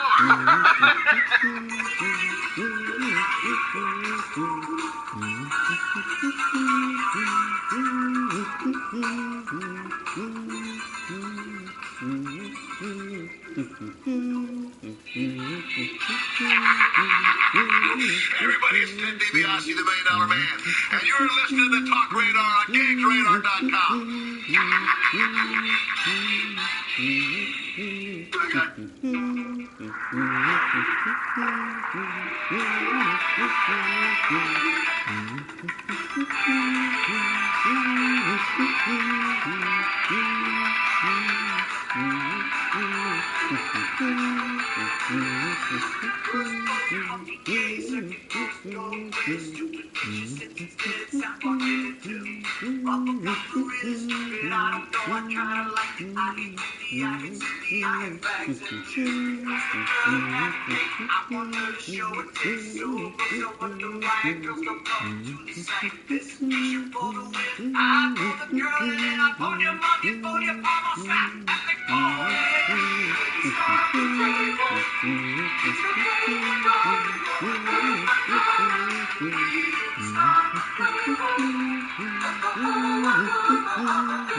Oh, I was just looking at all the numbers in the videos, and I rarely, in this day and age, catch a meme. Yeah. Before it starts. The numbers are still really low. Oh, it's coming. It's coming. It's like I think it's got Gangs that don't involve cats and keyboards. New releases. Demigod, a PC game Tyler Nagata was excited about a year ago, but not excited enough to sit in a podcast with us and talk to you about it. doesn't have like Here's what was disappointing me. Outrun Online Arcade. What? I love Outrun. But everybody gave it good scores except for the one source I looked to. OXM. I think it was Ryan McCaffrey. It's just Outrun 06 for the Xbox. Yeah, I really liked Outrun 06 though. So did I. I reviewed the PS2 and PSP version. What'd you get? It's a fun game. I have way too much affection for Outrun. Make him It was noise. one of the. It's really good. At the time when all I wanted in the game was to be colorful. Yeah, it was colorful. It was fast. It was Choco, great look at music. it. It was Please. different and fantastic music. Yeah, I remember when everybody, for some reason, after this really seemed to hit it hard. It's like, wow, it's colorful, it's fast, you have a girlfriend. Yeah, a girlfriend that is violently ejected from the car when it flips into her head, and then she gets back in it with you. Unless you impress her, then you win the day. That's the thing I loved about Outrun Coast to Coast 06, which I guess this is based on, was that in the hard mode or whatever it was called? Heart attack mode. You have to keep impressing her, or she'll leave you. Which you can do in most GTA Chinatown Wars now, but it's different here. Yeah. GameSpot, speaking of Demigod. Demigod, go ahead. Go for it. What you get? GameSpot hit the only review of Node. Oh. What happened to our most anticipated PC game of 2009? It's been replaced with StarCraft. And Diablo 3. And everything else. Whatever Blizzard is doing. A bunch of other stuff else. Someone pissing in Blizzard is more notable than most of the PC releases. Sorry, PC games. But whatever, at least it's free, right? Alright. No, it's just like the PC universe is just dominated by whatever Blizzard is doing. Be it Diablo, Warcraft, StarCraft, and free web-based MMO. Well, yeah. What else is this week? Company of Heroes. Company of Heroes. Is that this week? I don't have it on the grand list. It was just a bunch of other games with airplanes in them for the PC and PSP. Looks like that was last week. So if you like airplanes, Jesus, it. What the hell else No, happened? no, Samurai Showdown Anthology. We have something. Oh, no, excuse me, Darkspire. There's Darkspire. There's also Dokapon Journey. Oh! Because it's Dokapon Kingdom, which was PS2 and Wii. And not Journey Music. No, shit. Carolyn reviewed it, and it was barely bad, and Dokapon Journey for DS. Don't play it. Darkspire comes out this week, and this is the most you'll probably hear about this game anywhere. But it's just one of those. It's like an super old school first-person dungeon crawly games where you're like wizardry or swords and serpents or Phantasy Star 1 if you want to go that route. The only reason I'm interested at all in it is because the graphics, while minimal, are very striking. Like some of these scenes are like solid black, really weird neon colors and stuff. And the music is like straight up NES quality. Really, like it just sounds like a new Castlevania score almost. And I don't know, it's not like melodic where every song is iconic and this is going to stick around. They have one theme, and every song is some kind of variation on the Darkspire theme. Like the Brady Bunch? No. Do they have a sad version? Sorry, I have a television show. I shouldn't have gone there. Yeah. I shouldn't have gone there. But I gave you 2 MP3s as an example of one of them. Battle, I guess. Yeah, I mean, one of your... Yeah. Let's do this.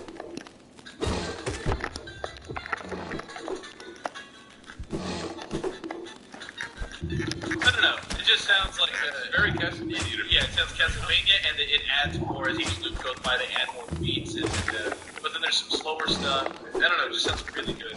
But then there's the other song I gave you. For some reason, they felt the need to sandwich in this really earnest opera singer. It's just Oh my god, this is what you were listening to and laughing at? Yes. No, this was... Yeah, play the other one. This is the Darkspire vocal.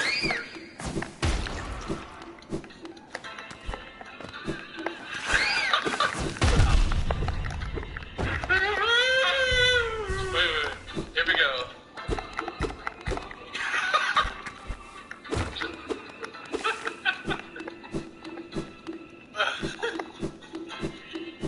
He's like backed up by a whole tiki party. It's like you pick a theme and you stick with it. Yeah, NES, you don't need to go getting, regular vocal tracks to accomplish opera singers. Just like You want me to do what? You want me to go, in a video game? not the one with the bowling. I've never heard of these video games. Yes, bowling. Why is everyone Stewie? I wish to play golf. That's not who I am, Julia Child. I'm doing a very bad impression of Hedman. See?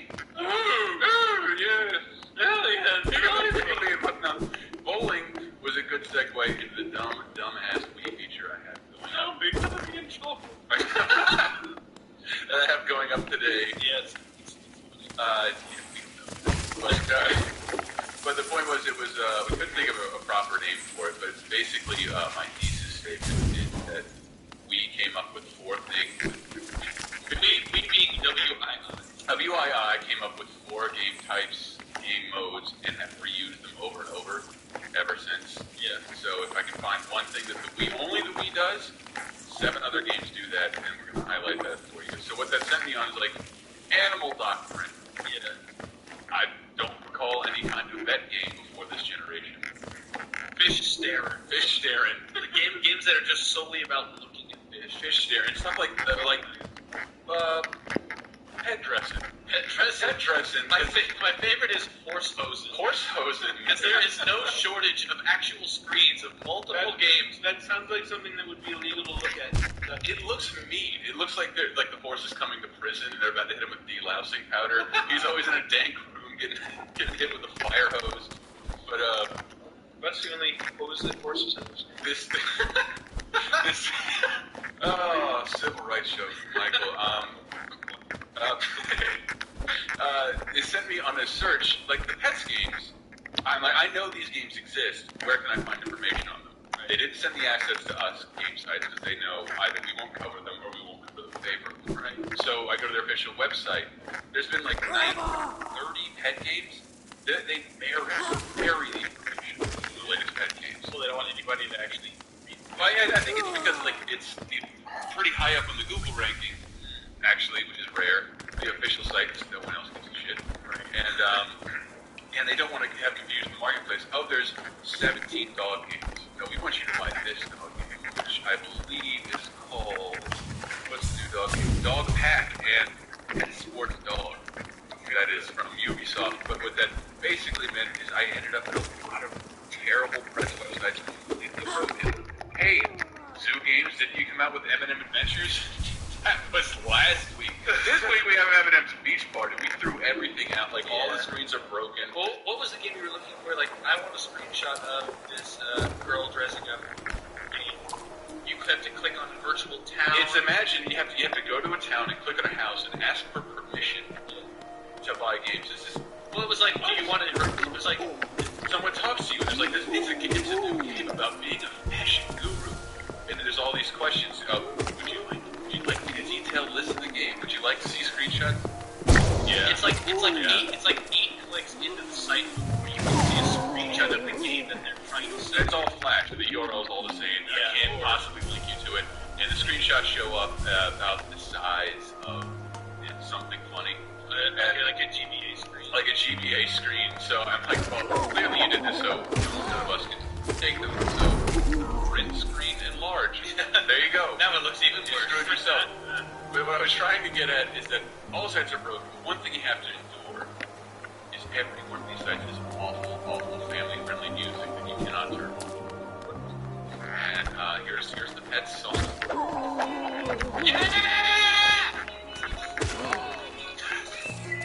God, stop yelling. Dude, that drummer loves it. So I'm basically enduring this all week because I kept having to revert. Here's a category: sheep shearing. I know Pets has something to say about that category because every other game.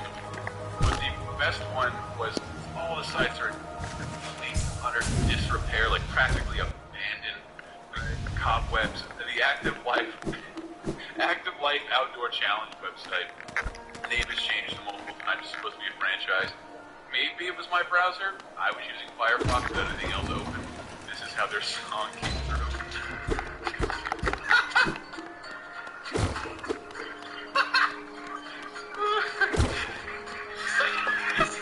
Sounds like we're just running on a broken record. It sounds like Christmas crashing in. It sounds like Christmas crashing in the Matrix. It sounds like it sounds like your captor playing a Victrola of Christmas music. It sounds like what an evil, dilapidated, dancing Santa would play as he's slowly coming after you. I believe that's accurate. I got it. It's the sound of Christmas nights being melted.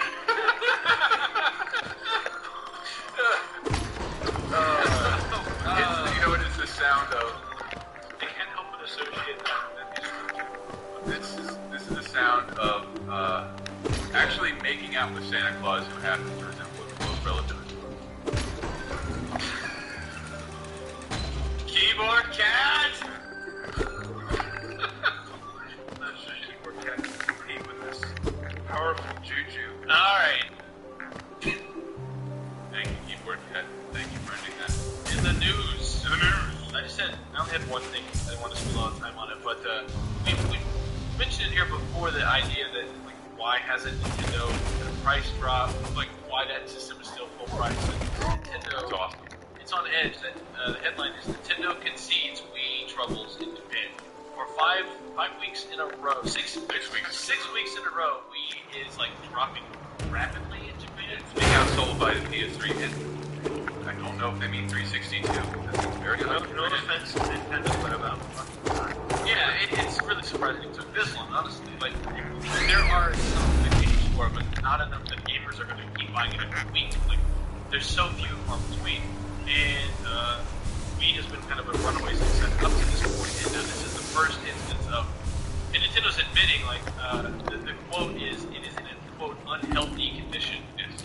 And there's still, Iwata actually goes on record and says, well, you know, he says we still don't need to drop the price, even though for 6 weeks the sales have grown considerably. He says the price cut in a difficult economy cannot really excite the market and drive up sales. As of now, I don't think a price cut is a good option for us. Even though they've said openly they have made money on Wii's being sold From the beginning. From the beginning, which if you don't know anything about how hardware sales work, everyone takes they break even or they take a loss. Like Sony, Microsoft sold their systems and launched for a huge loss. Huge loss to make money off the licensing fees they make from people who make games. Just to make money off the games. Sell you a razor to sell you the blade. There you go. That's what they do. And Nintendo was making money from the beginning. And now, even when the sales are falling, I think that's an indication they're not making much money from the games. yeah. Because I can't imagine that the licensing fees are that expensive if so many people are rushing to crank out Wii games. That also can't be the case because one of the highest selling games ever is still Wii Fit, Wii Play. it's still mostly Nintendo-based products, but when again, go look at my stupid feature on the game 15 game types that we invented. You can imagine a miniature breakup. We're the realm of like 30 reasonably priced pet games in the span of 2 years.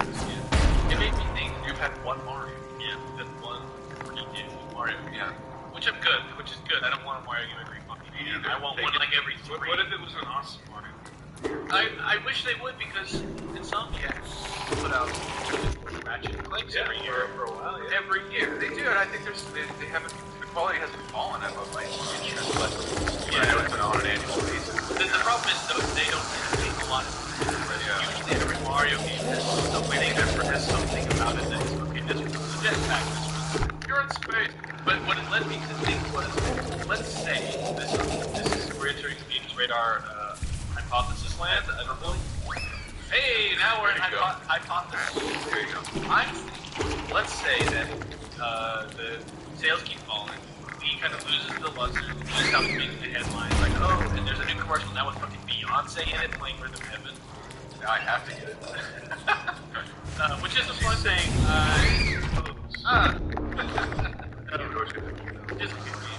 I'm wondering now if the money Nintendo's making from Wii and DS, they're making a shit ton of money. As they're making they're not hiding that fact at all. After finishing second with the 64, very distant third, they're kind of recouping the goodwill from the public. I really wonder if the fixed system they do, they're gonna go back into the race. And it's like being broken up with, but you did not want to be, and you're still like gotta get back together. No, they can bring both groups together. Yeah, what happens next year? And 2 years now, they go, here's a new system, it looks amazing. Here's a Teenage Mutant Zelda. You'll play it. Wow. Yeah, everyone will fucking lose it. Like I will be immediately. I'm back. Let's do this, guys. And everyone will be like, well, let's make Nintendo a good name with the technology we always wanted to make these games with. I mean, people are very clearly willing to buy $60 games. I don't know. It's just if they come back and say new Metroid, it looks amazing. New F-Zero, whatever, and new Mario, and they're all whatever today the equivalent is in like 3 years. I think all the gamers would immediately come back. I do want to. But the problem is they still lost. I think they're going to slip incredibly for the last 2 years. Not only because of hardware. It's funny because that's what happened the last two consoles. They had very strong starts and it died quickly. Yeah. And only Nintendo kept them alive. It's the last E3 we thought was episode 10 people. It's very strange where Nintendo, I think, like cut my balls off and handed it to me. Here you go. Here's the bullshit. Last week, 46. This dog 46. Whoever sent me that message, post a picture of exactly what that. He has a picture of a dog shitting on his balls. Wow. So. Yes, post that in the forum. Post haste. Yeah, I'm just kind of like, I'm only worried because I know E3's coming up and they announced a bunch of stuff, but we kind of had an idea. But it seems like Nintendo has nothing in the pipeline right next to everything. What software is going to drive this product? Nintendo doesn't have any. Well, last year they loved Wii Music. I know, but that's why and they don't. But what else they have? They have Source Resort. That's Source Resort. I think it's July. Yeah, which they think is going to be. Yeah, a whopping, Italian 3 people, 3 companies supporting the Motion Plus, and all of them are EA. Yeah, I'm wondering if they take Motion Plus, but it's like, guess what, Nintendo, you're already segmenting the market. It's kind of like if I went to all the trouble to learn how my Wii plays anyway, completely changed my default control style. It's just too late. Like,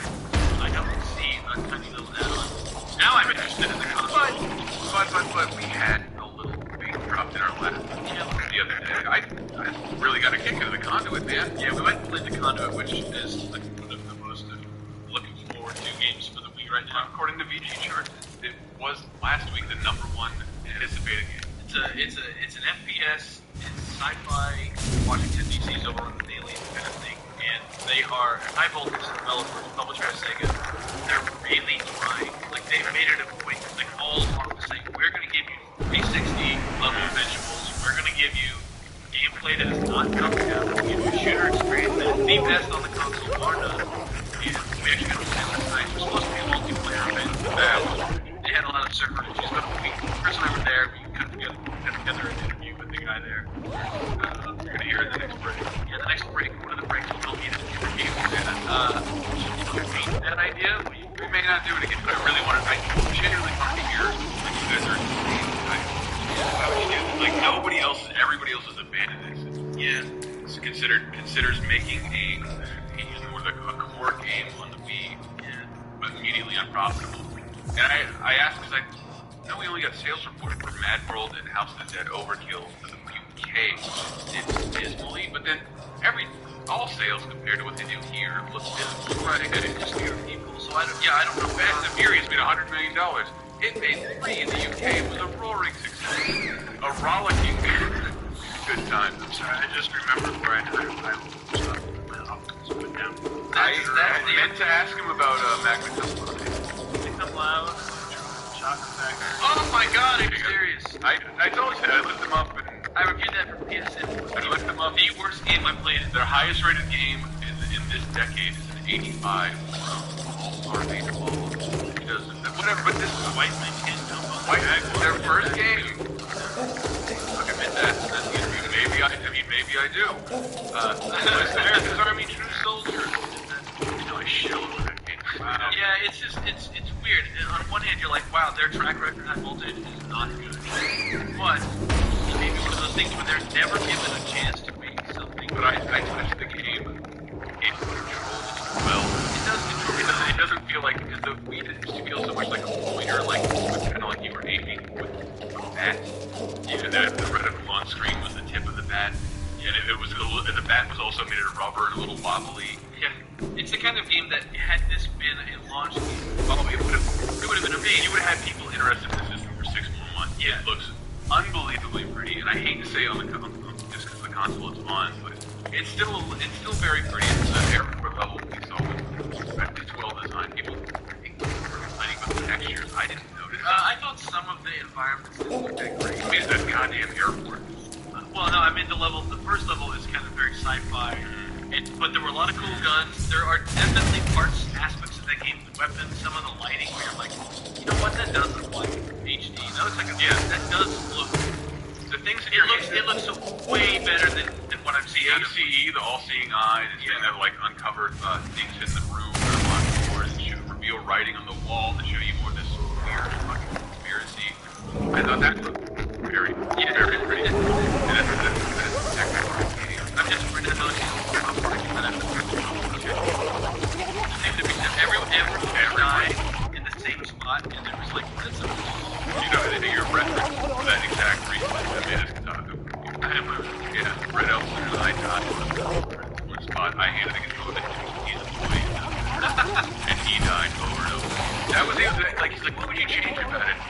The first-person shooter when your reticle is somewhere. I feel like I'm throwing a grenade at that spot, but the nunchuck is your left hand, and that's how you chuck a grenade by flicking that, which worked, except for that your left hand didn't matter to your reticle. You just kind of get stuck on. Yeah. I'm standing in a doorway and I'm throwing a grenade. Whoops! It dinked the door jam. Yeah. Grenade in my face. Yeah, there were a lot of grenade faces and a lot of grenade ceilings going on. Yeah. I think it's June, the first Wii game with the collector's edition. It does have a collector's edition. With the collector's edition. Yeah, What is the difference? They wouldn't tell us. It wouldn't tell us, but It's $10 more! That's the only difference. It comes with a mirror that you can look at and shame yourself. It comes with a certificate of authenticity. It comes in a case for its case. Case for its case. Signed by a stamp of the president of the company. The Conduit, I had a really good time with it. I thought it was interesting that you also played Rock Band. I play Rock Band on the plug for PSP. It's really good. Yeah, I like it because Harmonix is the developer, obviously. Harmonix years ago, 2001, 2002, made Frequency and Amplitude, which is the beginning of Guitar Hero, which when Guitar Hero first came out in 2005, I was like, what is this stupid game, whatever. And then I saw it and played it. I just heard people talking about it. It was you have yeah, to play and then this. when I played it, I'm like, oh, dude, this is Amplitude, I love this. And then I immediately loved Guitar Hero. And Amplitude and Frequency are amazing games for PS2. And that's all Rock Band Unplugged is. And it's funny that they keep trying to they're like, yeah, you know, history is there. How do you play it? We appreciate those games, but this is all new. No, it's not. It's Amplitude. Skinned is Rock Band. That is it. You use it's PSP only, so you're playing the whole song. As every instrument. Every instrument is going. Drums, bass, guitar, vocals are going. So the example I use in the article is like The Killer's Mr. Brightside. Even if you don't like the song, you know it. It's a good example. So the song is going. Every note is different.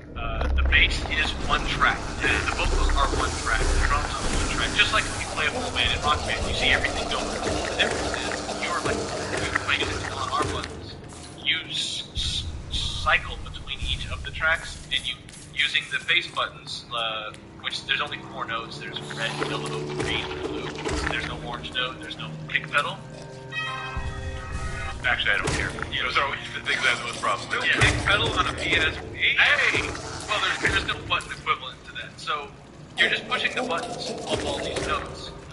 And you can customize whatever buttons you want to push, but like the default is left arrow, up arrow, circle, triangle. Because those are like the outside buttons. The top 4 buttons. Yeah, it feels natural to do it that way. So you go to the vocals, you play "Coming Out of My Cage" and I've been doing just fine. That's the phrase. The phrase is done. Now that means the vocal track keeps playing. Hit R there on the drums. Play the drum beat with the button. The drums keep going. Now you use L, get all the way over the bass. And they're spread out, so you gotta like cycle back and So it seems like the same songs you played before could have a different difficulty depending on how much they switch around. The fun comes from the fact that even though it's the Rock Band 1 and 2 catalog with 41 songs total, 9 of which are new to this, hey, there's like a whole list. I want one. Rock and Sock. Tenacious D. Doesn't matter if it's good. Yeah. Well, it's the kind of game that, like, even if you despise Rock Band, like, you hate any classic instruments, you hate everyone wanting to, like, the Simon Says crap, this is a different kind of game. It's basically like a really fast music puzzle game, where you're trying to get these notes, get the rhythm down, get the timing down, use R, because by the time, like, say, you get drums, guitar, vocals down, by the time you clear those 3 tracks, the vocal tracks step back up. They don't stay on. Like after producer. Yeah, and because you're in charge of the whole song, you feel a little bit. Oh, I get it together. No, you want bass. Oh, no, yes, that's what it sounded like. But no, I really like it because I love the Amplitude, but Amplitude is admittedly too freaky for mainstream. Like, the colors were just way too out there, and everything is, there's an image, but yeah. I played it for 4 seconds and made me look gay. Had to move on. No, it's a great game, and it comes out in June, and I'm playing the hell out of it, I guarantee. Does it have this song? Might. No, but it is the first PSP game with DLC, so it might really. Yes, it does have a DLC stuff. Oh man, my PSP has a hard drive. I forgot about that. Oh wait, it doesn't. I get to buy more Pro Stick Duos. Yeah, they're cheap. They're much cheaper now. They shouldn't be, though. They should be cheaper. They shouldn't be. Oh, okay. But yeah, we were talking about Kandia and Sega. Like I heard you with David from High Voltage Software. Kellis, I can't tell. I'm not ashamed to ours. David, we avoid professionalism just for your. I exchanged my card. He didn't have one. I didn't have one either. So you mean both, man? We're unprepared as fuck. Damn it. He was creative something or other. Sega's taking a big chance on. It's weird to say this 2 years in. Games that don't traditionally do well on Wii. Well, they rated a game at all. I'm saying just a game. Something that's supposed to last you. You're supposed to play with a friend for more than 4 minutes.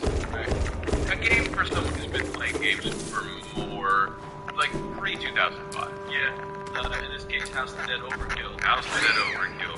Our site had I thought a funny article in Agent Washington. He's the character in the game. We played him 2 podcasts ago. Greatest, I say this in quotes. Yeah, he is a big ass potty mouth. He is a big ass potty mouth. And to the point of like we talked about last Mad World, was pushing it to the point of like this seems too calculated to be offensive. I went in cycles. I'm like, this is weird. This is too much. I'm like, okay, this is way too much. I'm like, okay, this has to be intentionally too much. Yeah, they're overloading you so they can make jokes later. That's how we're just starting out. There's so many more quotes on our site. Oh yeah, I got like 5. You all want fuck. You know that? That's offensive shit you're playing. Thought of therapy. What the fuck for? And I love the question in the middle. That motherfucker Jimmy Hat. Shit, you feel like dialing down the cursing line. Fuck that motherfucker. This one I took out of context and it makes me laugh. Finger fucking wet. And for a little bit, here's for the feminist ladies. Motherfucker.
certain user. Brought to you by user. And so got the mystery prize giveaway. A new contest. New And contest. Last week's contest, which is still ongoing, is Still ongoing. Fallout 3 win the pet DLC. Ship the Watchmen stuff, you guys. I shipped all the Street Fighter stuff from Scum 7 Killing. You should have got it by now, I hope. Stay tuned.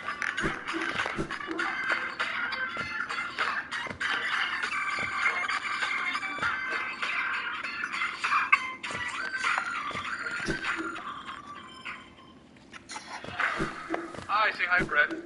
Hello. We're at the Conduit multiplayer with David Ellis. Dude, Ellis, what do you do? I am the design director at High Voltage Software. High Voltage Software. Makers of the Conduit. The Conduit. Excuse me, Conduit. Yes, no. Conduit. Conduit. Yes, that does happen. But you are drinking, so, you know. Radar, Games Radar and Talk Radar, we haven't really spoken a great deal about Conduit so far, but just in case people listening aren't completely up to speed with it, I don't know if you want to encapsulate basically what you guys are trying to do with this system and what we played now you're succeeding in doing, the idea of creating a FPS on this system that Most have people who made traditional core games have a manual. Yes. Yeah, I wish they didn't, because I'm a Wii owner, and we're all Wii owners, and that's really where we started this journey from, is we started getting what we considered dusty Wii syndrome. And, you know, it was just sitting there, and nobody was playing it. You played through your Wii Sports, you played through your Wii Play to get the extra controller. And, yes, we all did. and then you kind of ran out of what to play, and there's just a lot of crap out there. It wasn't really cool. Some games kind of got perked your interest a little bit, but nothing really sustained. Here's what I noticed. Mindset. My non-gamer guests didn't care anymore. Yeah, they're like, yeah, I already played Wii Sports. Yeah, bold. Yeah, because that's what they think it is. Yeah, exactly. Which should, because I've said this before, but I haven't said it to you. I would yell at my PC gamer friend. I've never played FPS on a console. The two analog sticks don't cut it. Like, motherfucker, you're talking about a mouse and a keyboard that was designed for word processing and Excel sheets. Like, there has to be something better. The Wii Remote came out like, this is it. This is what you need for an FPS. That is exactly the same thing that happened to us. We saw the Wii, we saw the potential. We're like, okay, who out there is doing it? And I mean, who was out there? Red Steel. We got Red Steel and Far Cry. Far Cry. Okay, those were two winners. Good job with that. And you know, you've got these games that are out there that kind of promised that they said, gamers, these games are for you. These are real first-person shooter experiences that you've been really clamoring for, and they were. They were big letdowns, and they were letdowns to us. You know, it's not that they were completely horrible games. Right. They just hyped them up so much. Yeah. They just under-delivered. Yeah, the only one that I played so far that I thought was good was Metroid Prime 3, which luckily didn't have to focus that much on kill, and I think that's why it succeeded, because most of it was explore, oh my god, shoot, and now explore. I was gonna say, because most people don't have a 4-year development time. Well, yeah, that too. Yeah, You have Nintendo's money, I expect it to be good. Yeah. But in this case, the Conduit is not just trying to do the genre that is underrepresented, but also pushing visually, audio, storytelling. Absolutely. In a lot of different ways. I mean, we're pushing the graphics like no other game on the Wii. I mean, there are a couple games that got announced recently that the Silent Hill game, I think it is the new one. It really looks beautiful. But you look at what that game is, and you know, maybe this may be a little cranky late at night without anything great. But you know, you look at what that game is. It's box rooms, and they look fantastic. There's no open spaces. There's no long corridors. They're not doing the normal mapping. They're not doing the bump mapping. They're not doing the depth of field. We offer technology that no other game on the Wii is able to offer, and we can do that because we created this proprietary technology, our quantum free technology that was created in-house by our extremely talented advanced technology group. There's a little shout out to the boys, and we're very proud of them. We're very proud of the technology that they continue to improve upon, and this game is a blazing example of what they've been able to accomplish. I think you guys should be very proud. I came here to be like, what they're gonna do is they're gonna have it on really nice TVs. Turns out it's ViewSonic. TVs I haven't liked, it's not great. So it looks really good. It's probably one of the best Wii games I've seen. Looking Wii games. Bullshit, this is the best Wii game you ever seen. But I say that, like, the last game I played was Majestic March, and before that was Mario Galaxy. It's not my job to play Wii, so I'm not gonna pick it up willingly. Sorry, I'm still mad. Nintendo abandoned me. I'm allowed. No, I'm the lifelong Nintendo nerd that has had a really hard time the last couple of years. And I was gonna ask that, like, I just seen recently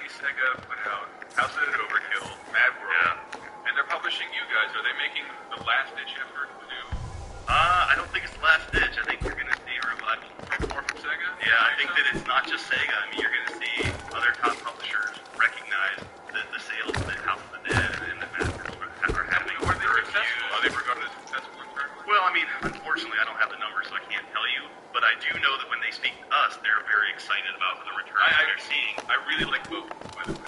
Yeah, I like them both a lot. I like House of the Dead a little bit more than I like Mad World, personally. I'm not a big artsy kind of game fan. I love Katamari Damacy, but that was probably the last one that kind of spun my wheels. But as far as those products and anything, talking about future products, they seem very, very pleased with their product, their mature content. And we can confirm today that we are teen, and we're confirming that we are going to be a teen-rated game. Where is this? How did you get these? I'm just wondering, is the first like this? Think about I pulled off a headshot with blood. Yes, but the head didn't explode. It's like think about GoldenEye. Largely hailed as the best shooter ever, pre-Halo. It was still kind of. It was teen, and there was blood, but it was muted. And GoldenEye sold more copies than Ocarina of Time. And you've been doing this over a period of like how long? You think it's been developed? Well, I mean, we do development a little bit differently as I said. What we do is we come up with an idea or a technology and say, hey, how can we utilize this to make a game? And for us, we found that technology. We then started incorporating into a test for a camera system, first-person shooter camera system, and controls. And one of the things you guys have probably seen inside is this vast ability of customizing your controls. Did you see what I did? Sean, I did, but then we had to leave the fleet. I had to show messing around with the HUD customization, but I decided to create the worst customization. Please tell me you didn't put the Magic Center. Did. It turns out it worked. Yeah, It was still pretty functional. Yeah, but it wasn't clear the idea that you can move the HUD, the light, the weapon, the ammo Onto it, like anywhere or off completely. Yeah, and you can move them in and out of the screen without jumping all the way back to the start. Like in the game pause, and get out of here, turn around. Just to a point where it's comfortable with you. Yeah, it's the most customizable user interface ever on the console. I mean, there's no other game even remotely cool. And then also the point for the event today was the multiplayer, which I know there was some drama about that, but that was the original focus. Yeah. It's not the first time this has happened. No, it is not. That really drunk me went to go see Shrink for multiplayer and it didn't happen. So how do we salvage the event? We drink tequila every time the thing goes to bullet time. Nice. Break out the worst feature of all time. And I think we have a photo of one of the guys that night with the fan. Yeah. And I threw up on somebody from EGM. Wow. But that has to be found I'm assuming you played multiplayer. No, I've never played it. No, yes, I've definitely played the hell out of this multiplayer. How many friend codes do we have? How many numbers do we have? You have, it's the same thing as the Nintendo standard. So what is it? 16 digits times 12 players. Yeah, at least.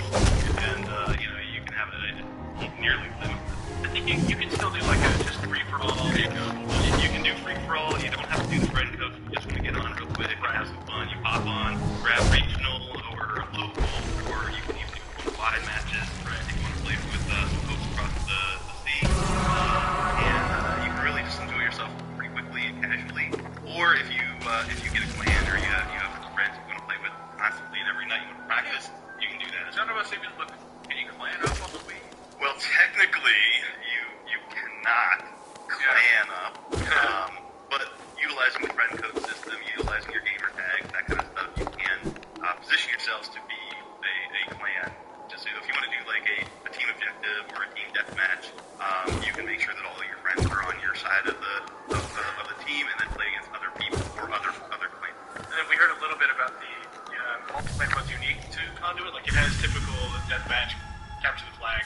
What were some of the things like that you guys developed that you hadn't seen before? Well, I mean, there's a lot. I'll give you a rundown of a couple of my favorites. The first one is Bounty Hunter. Bounty Hunter is a very unique concept. The way that it works, pretty nasty. Dude, it's fucking awesome. You're gonna love this shit. So if we're all three playing, then I'm gonna point you at you, and you're gonna be my target. So you're my bounty. So whenever I kill you, I get like 2 points or a couple. Okay. I think we're playing with point value, but you get a couple points for killing you. But he's going to be attacking me, so if I kill him, I get like a smaller number. But you two don't want to kill each other. You want to kill your targets, and maybe your target is me, and maybe his target is you. It's a really cool round robin system. Right? I guess it sounds pretty fucking confusing. No,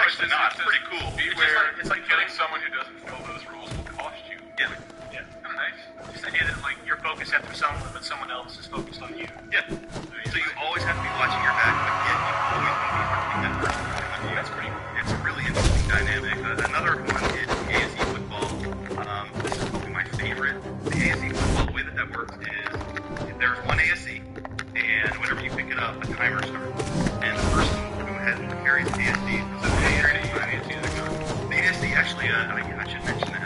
Football? It is a football. We're still talking about the conduit. Yes, we are. The ASC is the all-seeing eye. Oh, nice. The nerd from within the game. Which is dumbass. Which is that you just played for an hour. I meant with the all-seeing eye. Excuse me. The all-seeing eye. So, really cool technology that's used for mechanics. Oh, what was the message? That what's the cool?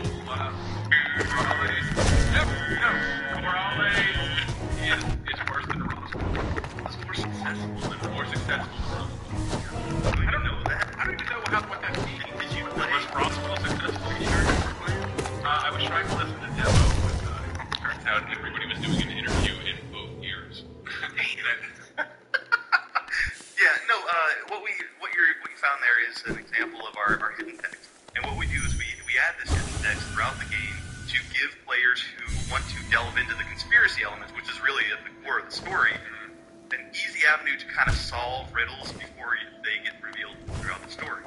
So the fact that Caloris was more successful than Roswell, that's a perfect example of something that we feel will motivate someone to go Google. So everyone knows what Roswell was, or at least what we think it was. But I know it was cover up. Yeah, there was some weird thing that happened. I think it was like a basketball team flew out of the sky. I don't know, something like that. Don't let your Trotters were there. Trotter. Yeah. Something happened with WP. Yeah, there was definitely WB involved. But anyway, so everyone knows who Roswell is, but not many people know what Caloris is. And Is that a real thing? It is a real thing. All of our stuff is based in fact. And the kind of mentality, what we did with our entire story is, if you think it's true, it is.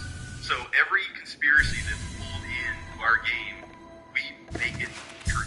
So whenever you see Roswell and you see references to Caloris, and you're going to see some other references to some very specific people in history, we have gone through painstakingly detailed out how they connect, how they mesh. And that's really the hidden truth behind the story, is trying to solve all of that. I mean, you can play through this game, and if you don't find the flavor text, you're still going to have a great story to fall back on. But whenever you discover this flavor text, and you just push yourself to do a little research or put the pieces of the puzzle together in your head, you're going to be like, holy crap, is that real? The thing was, like, I found it accidentally, and it was kind of like that jarring, holy shit, writing from beyond. Or like finding feces on a hotel bed with a black light. It was, sorry about that. It was that. Yes, I know. I tried to make a bad joke. And what can we say? Segue into.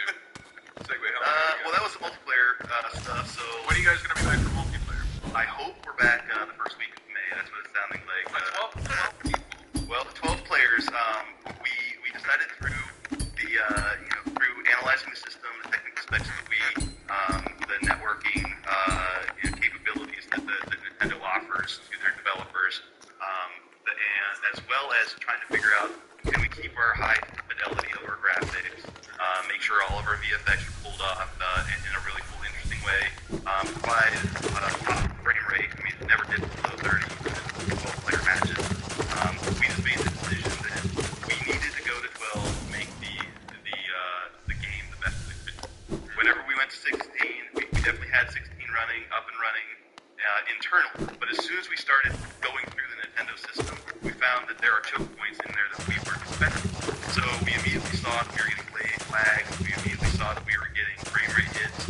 And we said, well, we can't have that. So we spent probably about 3 months or maybe even a little longer working on that, trying to get the best frame rate we could with 16 players to make sure it's all good. But the problem really isn't on our end, it kind of sucks. But that's the truth of it. It's the entire system of our technology, their technology, and the way that the internet infrastructure is set up in America. Terrible. It's just awful. Terrible. It's also just a huge country to bounce that much information. Oh yeah. You talking shit about the internet? Talk about shit about America. All right. I'll allow it. but also you use the We Speak, and I was wondering how that works, given that everyone can hear everything. Yeah. Well, actually, the We Speak is pretty ingenious. They did a really good job, and we definitely utilized the sound occlusion that comes with it. And what we do is that, yes, you can hear everything, right, but you hear the people closest to you much better. So what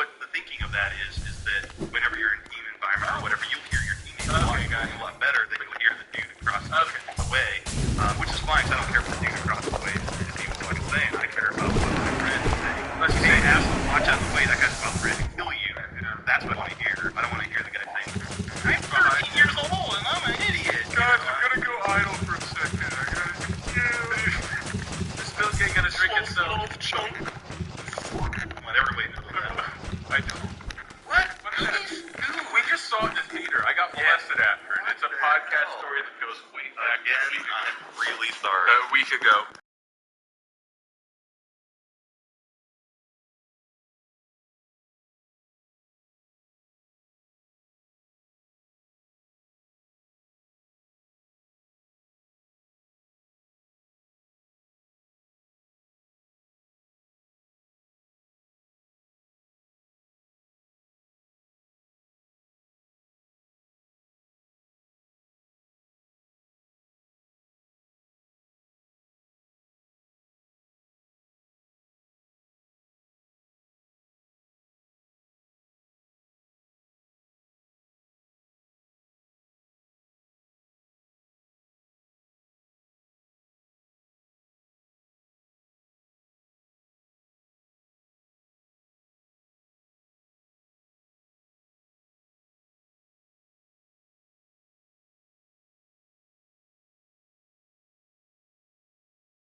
the next gen Guitar Hero World Tour band bundles for $100.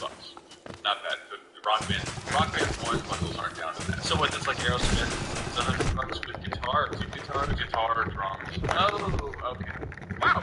Yeah, not bad at all. Here's one I think you'll get behind, Fred. Amazon. Valkyria Con. $40, free shipping. This is another one of those instances that, if you don't buy it, I blame you. $40 it's your fault when they don't make enough. And Newegg, who is, God, are my favorite people.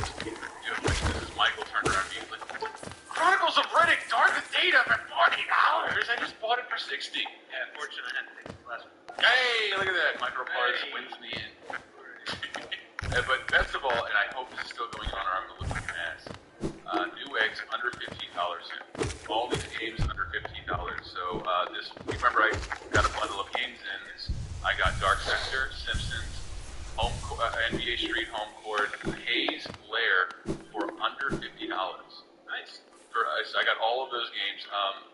But you've also got Crackdown for $8, Den 2 on PS3 for $8, Clive Barker's Jericho on PS3 for under $15. That's a good game. It's good fun. I liked it. I remember you were moving about that. I mean, it's got a lot of fucking problems, but it was Probably got some eye-rolling moments, but yeah, it's one of those things where like I don't have to obsess over the 2 parts that piss me off royally and say the whole game sucks.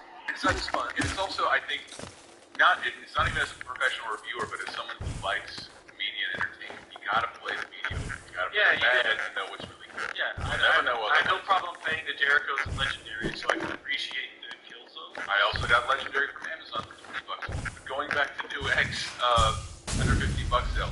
Project Gotham Racing 4, a game I really like, under $15. No More Heroes on the Wii, never been a better time. Elite Beat Agents, $12. That's good because that's kind of, I assume at by this point that's got to be hard to find. Yeah, we are DS games never go down in price. Ever. So that's your best chance to get them. Luminates 2 on PSP, Luminates 2, under $15. Dark Sector, $8.99. Please buy Dark Sector. Stranglehold on PS3, like $12. All this, by the way, free shipping. Is $12 still delivered the Blu-ray? I think it does. I thought Actually, the PS3 version only. yeah, it's I might be wrong. It's the only place to get the hard-boiled Blu-ray, which is, from what I hear, the worst Blu-ray transfers of all time. Really? So enjoy that. Is it a Blu-ray transfer from a VHS? Kind of something. And but Dark Aerosmith, $9 for PS3. That's not a perfect price for it. 50 songs for $9. And Warhawk and Motorstorm, $16.99 for those two. Not bad, right? Warhawk and Motorstorm. Never been a better time to check it out. And that's why. And we also have for pre-order Ghostbusters Special Edition for under $30. Take my advice, do as I say. Save a little money for a rainy day. Damn it, I wanted to add something to that. I got it. You don't have to do anything. Banjo-Kazooie Principles, $20? $20. Oh, I didn't mention. Where's from? Best Buy. Under it's Amazon also has. Hold on, I have to start the segment all over. Take my advice, do as I say. Alright, come on, get it over with. There he goes. Also Amazon does have Viva Pinata sequel. What's it called? Trouble in Paradise. Trouble in Paradise for $20. That's good. And Newegg has the original Viva Pinata for $9. I can't get over, like on sale, the 360 hard drive, 120 gigs, is $130. Yeah. It's $130. It's a buck a gig. My keychain has 4 on it, and it was $10. I bought a terabyte for I bought a terabyte drive for $80 or $100. Yeah, well, the laptops, you know what they say. Take it out, Donald. Take my advice, do as I say. Save a little money for a rainy day.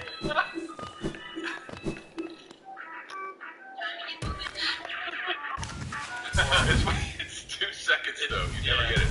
When you mentioned Elite Beat Agents, it reminded me of the other week I went to GameStop at my house to try and I was trying to find Tokyo Beatdown, that speech feature. Which did amazing. Thanks for looking at it. Yeah. Well, but I couldn't remember if it was like Tokyo Beatdown or Tokyo Beat Cops, which I think was an original title to Beat. So I asked them if they had either one. The guy's Kids. like one guy says, it's like, oh, I think that's like Elite Beat Agents. Like, oh, we got Elite Beat Agents. No, I'm looking for Tokyo Beat Down. It's not comparable, It's like, sir. we've got Rhythm Heaven. It's like, but it's a different kind of game. It's like, yeah, but if you like music games, You're just naming DS games. and I never do this, but I totally went into like snide nerd mode, where I was like, no, it's Brawler, but thank you anyway. I've thought Trackmania was a music game for over a year. Hell no, it's a balls out racing game, yo. Balls out is wrong. No, No, I believe it. all of the balls are inside. Trackmania available on some system near you. That's the sound of Jedi Away. Jedi Away. Yeah, sorry, if you don't want to pay for any of the games we just mentioned, you also got... Stop it! So you could, we are having a contest. We have Fallout 3 on PS3 and 360. Thanks, Eric. What platforms? Yeah, what platforms? 360 and PC. Yeah, not PS3. I fucking knew that. I knew it. You said it anyway. Yes, sorry about last week for the stupid error. That was just what was sent to me in an email. It is not PS3 Fallout DLC. It's only available on PC and 360. There's a thread about make your own mutants. Name the mutant. My favorite right now is Just Balls. Just balls. And guess what it is? It's pornography. If you think you can beat Just Balls, You think you got one thing? at this point. Do you have the cojones to conduct the Just Balls? Which is already erroneous because it's balls with legs, so it's already not just balls. You really go balls to balls. I love that the image says just balls and then the text is just balls. Yeah, so yeah, there's a thread at gamesradar.com/talkradar podcast. 5 prizes. 5 prizes. Who likes World of Warcraft? 12 million of us in this room. Who likes colons? I love it. I love when there's 2 colons. We got 2 of them. World of Warcraft, Arthas, Rise of the Lich King. Rise of the Bitch Column. Rise of the Bitch King. Rise of the Lich King. We'll do them right. They took this up. Hardback copies of World of Warcraft, Arthas, Rise of the Lich King. Yes. Yeah? These are books. These are books. Hardbound books. What, I think collector's items? I guess if you buy a book, you've effectively collected it. So yes. Yes, I'm sure there's a collector somewhere with this collection. So yes, they're books. For reading. In 400 years, they may be collected. Yes, they're 3 USB compatible books. Now you'll have to hold these books in your hand. Yes. And they what detail a character? Wow, I don't know. Slide them into your Kindle. Sounds like it's about the primary villain of WoW. Oh, is it? Guess what? No visual aspect of this comic. If you're bad at Photoshop, a lot of you don't seem to know how to use HTML to post an image. It's super easy. Please learn. We want you to write your most hardcore World of Warcraft story in 200 words or less somewhere in our forums. Preferably the Talk Radar podcast forum in the contest. Preferably in the forum or the thread that might post on Friday. Yes, you have to beat Michael. That's part of it.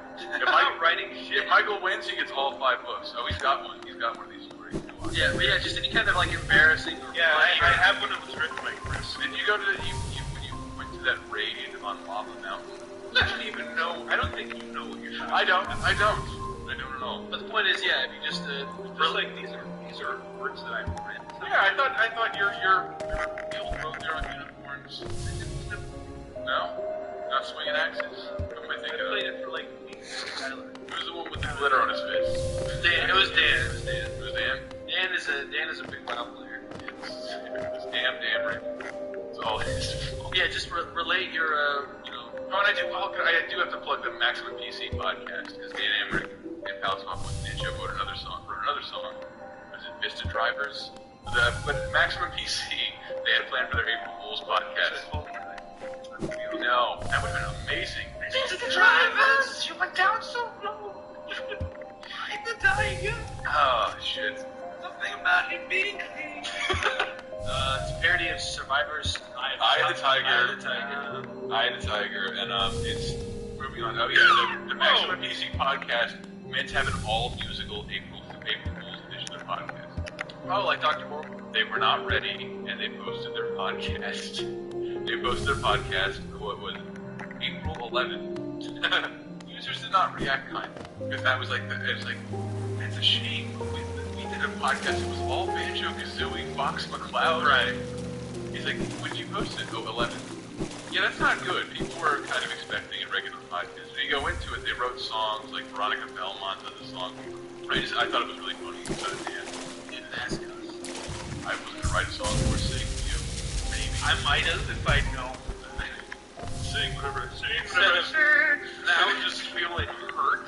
Yeah, thanks a lot. But you know what? Maximum PC, go fuck yourself. Seriously, you Nathan Edwards.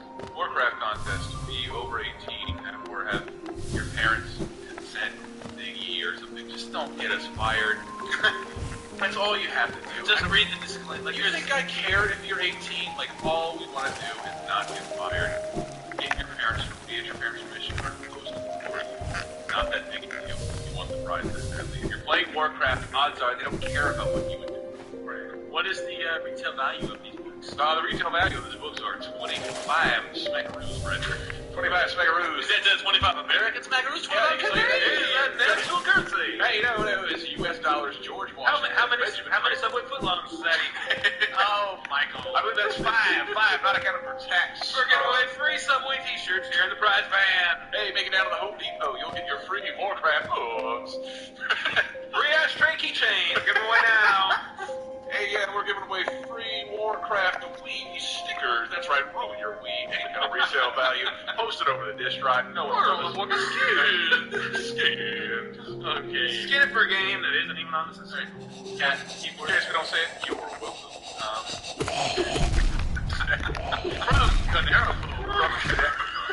From Game Tech. Wow. Yes, you're going to space camp in Huntsville, Alabama. That's right, strap on that helmet. You're going to go in the biosphere. Get ready to spin on the Vominator. It simulates zero G. Then you're going to get all this spring thing. It's just like, At space camp off exit 12 in Alabama. Have you ever wanted to weigh 1/4 what you do now? Of course you do, Matty. Jump into this spring suit. Trap yourself in. You don't want to be like, get the YouTube video. Let's just go. Jesus. I can't even play the cat. Nowhere there's just play the cat. Hold on. We should have kept talking over the cat. Hey, the cat's coming on. Play me off. See you later, everybody. Midnight. Oh my god. God, this shit sucks. I cannot believe you people listen to this. The fucking self-loathing I feel after listening to something like this. Yeah, good. I'll cut out everything but this conversation. Alright, when you go into the goddamn community segment. Yes. Alright, I am very pleased to inform that you seem very bustling and very active and a lot of new users. People are angry. Thank you, by the way. I'm not going to talk anymore about that. No, everything is hunky-dory and happy land of video games. A lot of new users, but last week's question of the week was most memorable arcade experience. We all related ours. I really liked everyone in the podcast, and then the thread, I was writing down what my favorite responses were, and I really ran out of room on the paper. Granted, I grabbed the smallest piece of paper I have. Yeah, it's a tiny notebook. This is a tiny notebook that Fran gave me in Japan because I didn't take any paper to Japan. Wow. So I'm guessing they don't sell there anyway. Well, we get into the room to see Lost Planet 2, and I'm like, and notes. Oh shit. I brought no paper. I work on the internet. Paper, so I had to stop writing. So the thread is really good. Odds are if you're listening, you already know of the thread or read it at least. But if you didn't, so many good stories in there. But some of my favorites were, That's a good one. Thank you, Tyler Nagata, for that. yeah, I got it out of it off the top of his head. My favorite ones are user some random chap. Oi! It was in Sydney, Australia. He said he's playing Counter-Strike at a place where they just have a lot of PCs together. And Lebanese gangs grabbed a guy who was team killing his dad was like, oh, with a broken disc? Like a I didn't see that, but it's on like the tip page of this thread. But that was pretty good. David the Bowie. Love him. Show your headphones, dude. Turtle Beach. Turtle Bay. Turtle Beach headphones. Nah, it's better than Astro Gaming. Alright. Go. Adding ellipses to everything. There you go. David the Bowie said, it's a word warm-up. You're not ready to go into the word. Whatever you want. This starts with a G. David got nothing. Bar.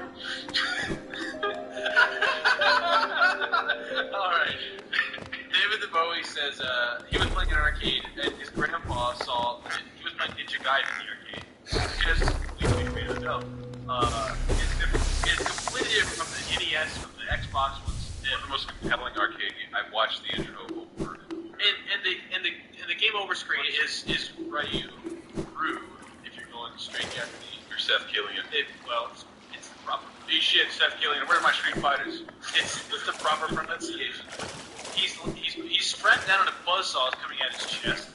And David the Bowie, he's said Grandpa saw that and freaked out. And then starts yelling at the manager. And it's just a really embarrassing story. They're like, I just want to die. Like yelling at them. Was he like a senile James Bond? That happened to me. My father was killed by a buzzsaw. Right to crotch. I didn't do this to Jackson the Big One just to have you show this to my grandkid. I didn't give up information to Dr. Claw so you could come here and portray this in an arcade. We also had Gur Snort, a guy who was playing Capcom vs. SNK 2, and the guy is that's probably Blanca. That's a Gur. Gur Snort. Wow, here we go. The guy was trying so hard to win that the exertion the guy was using, hitting the buttons, lets a big fart rip, and then ends up walking away. And it's bad. I just thought it was funny. Somebody pushing buttons so hard they just lose control of the body. And they're pressing buttons so hard that it makes you fart. Oh, their asshole opens and expels gas in a manner that would slap their butt cheeks together at such a high speed. Are you dissecting a fart? I am. I think it's about time we did that. Only game trailers can do that. You can't get that kind of shit from Game Daily. You really can. Or Giant Bomber Games. Yeah, Giant Daily. You'll never get it. I don't think anyone will bother to diagram. I'm assuming. I mean, I don't normally listen to their podcast. Like Ted did Leo. Said there was a... Bubba did. Did I say that? He did. Not the horrible chin monster he portrays. He's really not. Batting cages. A scene with batting cages where you go play, but then the second floor is arcade games on free play. Yeah. So so it's like, well, I'm not going to pay for your shitty batting cages. Yeah. I can go play a game upstairs. Jordo 141 stabbed the kid in the eye with a silent scope gun. What? On accident. You can't turn it more than 4 inches away from this. I know. Well, the kid was like all up in the gun shit, looking at it, and then he moves the gun away and then blam in the eye. He just couldn't wait to get at that scope. He had to see what everything looked like. And then I really like this one. You might sound a little familiar to some people. This is from Medcham